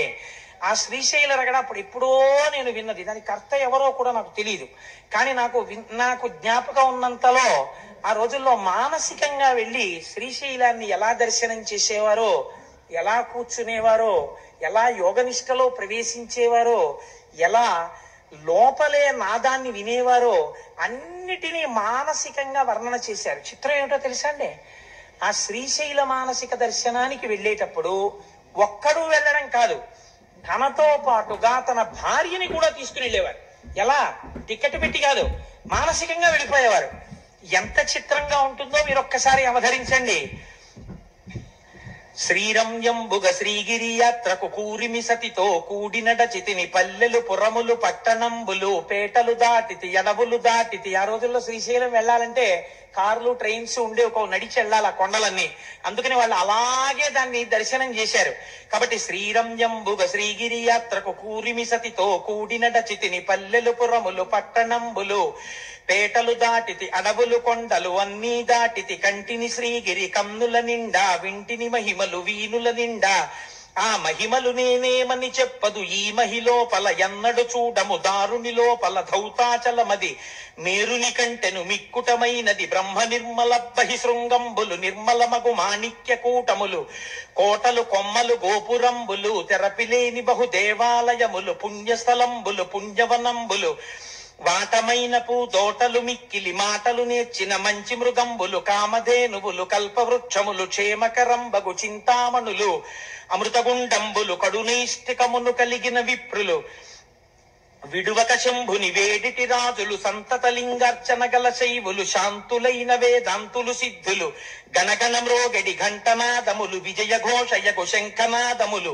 వీరశైవులు వీరాంగంబులు సాధు బృందములు కామిత భక్తులు అగరు ధూపములు జపములు చేసెడి జంగమోత్తములు తపములు చేసెడి తాపసోత్తములు ప్రమధులు భక్తులు శైవగణంబులు గట్టిగ ఇది భూ కైలాసమ్మని తప్పిపోక పాతాళ గంగలో తెప్పున తేలుచు తీర్థం వాడుచు చలగుచుమడి వస్త్రంబులు కట్టితి అనువుగ నుదుట విభూతి ధరిస్తిని పొలుపుగ మెడ రుద్రాక్షలు దాల్చితి గురుకటాక్షమును గోప్యము చేసితి గురుమంత్రంబును జపమును చేసితి అకలంకుడనై ఆశ జయిస్తిని శివ పంచాక్షరి మనసున నిలిపితి శివతత్వము పరిశీలన చేసితి పంచేంద్రియంబులు పదిలము చేసితి పంచముద్రలభ్యాసము చేసితి అంతర్ముఖుడనైతి నీ నాద బ్రహ్మానాదము వింటిని లోపల తుమ్మెద నాదము వింటిని వెలుగుల కల్లా వెలుగై వెలుగెడు ఆ లోపల దీపము కంటిని ఈవల చంద్రుండావల సూర్యుడు కలిగిన స్థావరమైన నిదానము కంటిని కంటికి ఇంపగు పండు వెన్నెలా విరిసిన షట్కమలంబులు షట్స్థలంబులు పిండండములో బ్రహ్మాండము కంటిని అంతట అక్కడ చెంగల్వ కొలనులో ఆడుచున్నరా సంసను పట్టితి చాల 1000 స్తంభాల మేడలో బాలిక కూడుకు కేలిసలిపితిని మల్లికార్జునుని మదిలో దలచితి ముందర భృంగికి మ్రొక్కి వేడితిని నందికేశ్వరుని నమ్మి భజించితి చండీశ్వరునకు దండము పెట్టితి మళ్ళీ మళ్ళీ మహిమను పొగడుచు పిళ్ళారయ్యకు ప్రియముగ మృక్కితి ద్వారపాలకుల దర్శనమాయను ద్వారమందురతనాల గద్దెపై చూచితి నెవ్వరు చూడని లింగం చూచితి కేవల సుందర లింగం నిరుపద్రవమగు నిశ్చల లింగం ఆదితేజమగు ఐక్యలింగం రాజితమైన విరాజిత లింగం పూజనీయమగు పురాణ లింగం లింగముగనుగొని లింగదేహినై లింగంగులతో లింగ నిర్గుణ సంగతి కంటిని లింగమందుమది లీనము చేసితి జీవన్ముక్తుడనైతిని అంకమందు భ్రమరాంబిక ఉండగ మల్లికార్జునుని కోరి పూజించితి దీపము పెట్టితి దివ్యదేహునకు ధూపము వేసితి ధూర్జటికప్పుడు తుమ్మి పూలతో పూజిస్తిని కమ్మని నైవేద్యము పెట్టితి సాగిలి మ్రొక్కితి సర్వేశ్వరునకు జయ జయ జయ జయ జంగమరాయ ఆదిదేవుడవు అర్థశరణ్య దయతప్పక ధవల శరీర భయము బాపు మీ భక్త నిధాన ఎన్ని జన్మములు ఎత్తిన వాడను నిన్ను తలంపక నీచుడనైతిని ఎన్నడు ఏ విధ మెరుగని వాడను దుష్టమానసుడ గౌరీరమణ తామస గుణములు తగులాటంబలు నియమము తప్పిన నీచవర్తనుడ నిత్యదరిద్రుడ అత్యాశయుడను అజ్ఞాన పశువును చేయరాని దుష్టేష్టలు చేసితి బాయరాని మీ భక్తుల బాసితి సంసారం బను సంకెళ్లల్లో హింస పెట్టమిక ఏలుమి తండ్రి ముల్లోకంబులు ముంచెడి గంగను సలలితముగ జడధరియిస్తివి గొప్ప చేసి నిన్ను కొలిచిన బంటును తప్పక చంద్రుని తలధరియిస్తివి విన్నుని చేతను కన్ను పూజకొని సన్నుతికెక్కిన చక్రమిచ్చితివి ఆనక శైల కుమారిక కోరిన సగము శరీరము ఇస్తివి 3 లోకముల ముఖ్యము నీవే 3 మూర్తులకు మూలము నీవే దాతవు నీవే భ్రాతవు నీవే తల్లివి నీవే తండ్రివి నీవే బ్రహ్మము నీవే సర్వము నీవే పాలముంచుమిక నీట ముంచుమి పాలబడితునో పాలలోచన అనుచు ప్రణతులు నిరుచుదిరి చదివిన వారికి కాలువలు త్రవ్వించి గన్నేర్లు వేసి పూలుకో శిశువునకు పూజించిన ఫలము గంగిగోవులు తెచ్చి ప్రేమతో సాకి పాలు తీసి అభిషేకము చేసిన ఫలము ఆకలితో నున్న అన్నార్తులకును కమ్మని భోజనం విచ్చిన్న ఫలము భీతితో నున్నట్టి కడు దీనులకును శరణిచ్చి రక్షించు విశేష ఫలము అంతకన్నా ఫలము అధికమయ్యుండు అని చదివారు. మానసికంగా ఆ రోజుల్లో వాళ్ళు శ్రీరంజంబుగ శ్రీగిరి యాత్రకు కూరిమి సతితో కూడి నడచితిని పల్లెలు పురములు పట్టణంబులు అడవులు దాటితి కొండలు దాటితి అంటుంటే సోషల్ ఏమి ఎక్కుతుందండి బుర్రలోకి. అప్పుడు ఎంత బాగా ఎక్కిందో చూడండి బుర్రలోకి. ఇప్పుడు ఒక్కసారి దాన్ని జ్ఞాపకం ఉన్నంత మేర రాసి చూద్దామని రాసే ప్రయత్నం చేశాను. కాబట్టి ఆ రోజుల్లో మానసికంగా అంత గొప్ప గొప్ప స్తోత్రాలు చేసి శ్రీశైల దర్శనానికి వెళ్ళొచ్చేవారు. నిజంగా శ్రీశైలం విడితే అంత స్తోత్రం చెయ్యగలమో చెయ్యలేమో. సాగిలి మ్రొక్కితి అని సాగిల పడిపోయి జయ జయ జయ జయ జంగమరాయ ఆదిదేవుడవు ఆర్తశరణ్య అంటూ ఎంతమందికి ఎన్ని ఇచ్చారో కూడా చెప్పేశారు. మహానుభావ ఆ రోజున తప్పక గంగను తలధరియిస్తివి గంగాదేవిని తల మీద పెట్టుకున్నావు. ఆనక శైల కుమారిక కోరిన ప్రియబడి సగము శరీరము ఇస్తివి. పార్వతీదేవి అడిగితే సగం శరీరం ఇచ్చేసావు. వెన్నునిచే తన్ను కన్ను పూజకొని సన్నుతికెక్కిన చక్రం ఇచ్చితివి. ఆనాడు శ్రీ మహావిష్ణువు ఒక కమలం తక్కువైతే కన్ను పీకి కమలమని పూజ చేస్తే సుదర్శన చక్రాన్ని కటాక్షించావు. ఈశ్వర ఎన్ని చేశావు. నేను అత్యాశయుడను అజ్ఞాన పశువును చేయరాని దుశ్చేష్టలు చేసితి బాయరాని మీ భక్తుల బాసితి సంసారం బను సంకెళ్లల్లో హింస పెట్టమిక ఏలుమి తండ్రి. నిజంగా మనం వెడితే ఈ స్తోత్రం చెయ్యం. ఎంత అందమైన స్తోత్రం చేశారో, ఎంత గొప్ప రచన చేశారో.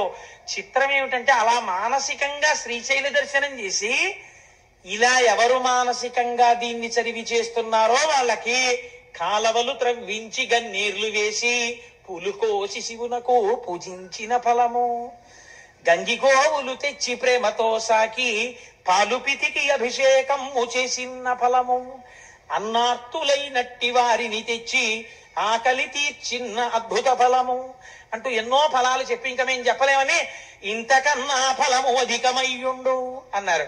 అందుకే శంకరాచార్యుల వారంతటి వారు శ్రీశైల క్షేత్రం మీద అంత ప్రత్యేకమైన మక్కువ చూపిస్తూ భృంగీచ్ఛానటనోత్కట కదిమదగ్రాహి స్ఫురన్మాధవాహ్లాదోనదయుతో మహాసితవపు పంచేషు బాణాధృత సత్పక్ష సుమనేవనేషు నపునః సాక్షాన్మదీయే మనోరాజీవే భ్రమరాధిపో విహరతాం శ్రీశైలవాసీ విభు అంటూ ఆ శ్రీశైలవాసీ విభు, శ్రీశైలవాసి అయిన శంకర అని పిలిచారు. అమ్మవారిని ఉద్దేశించిట భ్రమరాంబికాదేవి వేరొక అన్నపూర్ణగా నించుంటుందిట శ్రీశైల క్షేత్రంలో. నోరు విప్పి అడగక్కర్లేదుట అమ్మవారి దగ్గరికి వెడితే మీ కోరిక. అమ్మో నా కోసమని పిల్లలు వచ్చారని మీకు మొదటే విజ్ఞాపన చేశాను కదా, తల్లిదండ్రులుగా నించున్నారు. పిల్లలు నోరు విప్పి అడిగితే అన్నం పెట్టడమా? అమ్మ అంటే ఏంటి? కొంచెం ఆలస్యంగా ఇంటికెడితే నువ్వు అన్నం తినేసావా నాన్న అని అడుగుతుంది. అమ్మ అంటేనే కడుపు తెరవడం. అమ్మకి ఏమొచ్చు అంటే కడుపు నిండా అన్నం పెట్టడం వచ్చు. చూడండి, ఎంత చదువుకున్నది అవనివ్వండి, ఎంత పెద్ద ఉద్యోగం చేస్తున్నది అవనివ్వండి, నేను సాధారణంగా ఒక మాట వింటూ ఉంటాను. ఏమిటమ్మా అన్ని చేస్తున్నారు అని అడిగారు అనుకోండి, మీరు ఎవరింటికన్నా వెళ్ళినప్పుడు మా అమ్మాయి వస్తోంది కదండి అందుకని జంతికలు అరిసెలు చక్కెర పొంగళ్ళు ఏదో లేకపోతే ఇవన్నీ చేస్తున్నానంటారు. కన్న తల్లికున్న గొప్ప లక్షణం ఏమిటో తెలుసా అండి? మంచి 5,000 రూపాయలు ఇంత బార్డర్ ఉన్న చీర పెట్టి పంపించేదు. తండ్రి అయితే అల్లుడు గారి మర్యాద కోసం అల్లుడు గారు రేపు మనం అన్నవరం పెడదాము ఏసీ కారు పెడతాడేమో. కానీ తల్లి అలా కాదు. మా అమ్మాయికి ఇది ఇష్టమయ్యా అని చెప్పి ప్రేమ మీర వండి, ఏమిటే అలా తింటున్నావు, కూర వండితే ఎలా తినేదనివే, అలా తినకూడదే నిలబడి అంటే కూడా నాన్నగారు చూస్తారు గట్టిగా అనకో అని చెప్పి క్యారేజీ తీసేసి నేను పక్క పెడుతుంటే ఇలా తినేసేదానివి, ఏమిటే ఇలా తింటున్నావు అంటుంది. కడుపు తడుగుతుంది అమ్మ. అమ్మకి అన్నం పెట్టడం అంటే ఎంత ఇష్టం. అమ్మ చేతి అన్నం తినడం జీవితంలో మహాభాగ్యం. కనుక అలాగే వర్ణించారు భ్రమరాంబికాదేవిని. ఉభౌ దర్వీ కుంభౌ మణిగణక సంభావిత గుణౌ తథానా పాణిభ్యామృతర సమృష్టాన్న కలితౌ కళాఢ్యా కళ్యాణీ కలిత సదనా శ్రీగిరసి శరసస్యసౌ ప్రామర్యం వా రచయితుమదిష్టార్థ విభవం. ఒక చేత్తో బంగారు పాత్ర పట్టుకుని పాయసంతో, కుడి చేత్తో మణిగణఖచితమైన తెడ్డు పట్టుకుని ఉంటుంది అమ్మవారు. ఇలా తీసి ఇలా పెట్టేస్తుంది. అమ్మవారికి అత్యంత ఇష్టం ఏమిటో తెలుసా అండి? ఆవిడ 5వ తరమే. అందుకే అమ్మవారి బొట్టు గురించి స్తోత్రం చేస్తారు. కస్తూరి తిలకంచి తేందు విలసత్ప్రోద్భాసి పాలస్థలీం కర్పూర ద్రవ మిశ్ర చూర్ణ కపురామోదోల్ల సద్రీటికాం లోలాపాంగతరంగతైరితి కృపాసారైర్నతానందినీం శ్రీశైల స్థలవాసినీం భగవతీం శ్రీమాతరం భావయే శ్రీనాథధృత పాలిత త్రిభువనాం శ్రీచక్ర సంచారిణీం దానాసక్త మనోజ్ఞ యవ్వనల సద్గంధర్వ కన్యావృతాం దీనానామతివేల భాగ్య జననీం దివ్యాంబరాలంకృతాం శ్రీశైల స్థలవాసినీం భగవతీం శ్రీమాతరం భావయే. ఆవిడ దీనానామతివేల భాగ్య జననీం, దీనులైన వాళ్ళని రక్షించడానికి సిద్ధంగా ఉంటుంది అమ్మ. అంత పరమపావనమైన క్షేత్రం శ్రీశైల క్షేత్రం. ఇంకిప్పుడు నేను ఉజ్జయిని గురించి మొదలు పెడితే అసలు ఆ ఉజ్జయిన్ అన్న నామమే అవంతిక. అవంతిక అంటేనే అమ్మవారి పేరు. అసలు ఆ అవంతిక ఏమిటో, ఆ ఉజ్జయిన్ ఏమిటో, ఆ మహాకాళేశ్వరుడు ఏమిటో, అక్కడ ఆ కాళికాదేవి ఏమిటో, కాళిదాసుకు అంత కవిత్వ శక్తి ఎందుకు ఇచ్చేసిందో, అసలు ఆ క్షేత్రంలో ఉన్న గొప్పతనం ఏమిటో, అందులో చేసేటటువంటి భస్మహారతి అంటే ఏమిటో, అసలు ఆ మహాకాళేశ్వరం ఏమిటో ఇప్పుడు మొదలుపెట్టి ఎంతో కష్టపడి వండిన అన్నాన్ని గబగబా తినేసి వెళ్ళినట్టు కాకుండా హాయిగా కూర్చుని రేపు తృప్తి తీర అనుభవిద్దాం. కాబట్టి రేపు ఉజ్జయిని వెళదాం, ఇవాళ మనం శ్రీశైలం వెళ్ళొచ్చాం. మంగళాశాసనపరై మదాచార్య పురోగమై సర్వైశ్చ పూర్వైరాచార్యై సత్కృతాయాస్తు మంగళం. మంగళం కోసలేంద్రాయ మహనీయ గుణాత్మనే చక్రవర్తి తనూజాయ సర్వభౌమాయ మంగళం. ఉమాకాంతాయ కాంతాయ కామితార్థప్రదాయినే శ్రీగిరీశాయ దేవాయ మలినాథాయ మంగళం. కరచరణకృతం వా కర్మవాక్కాయజం వా శ్రవణనైనజం వా మానసం వాపరాధం విహితం వా సర్వమేత్తక్షమస్వ. శివ శివ కరుణాబ్ధే శ్రీ మహాదేవ శంభో. సర్వం శ్రీ ఉమామహేశ్వర పరబ్రహ్మార్పణమస్తు. స్వస్తి.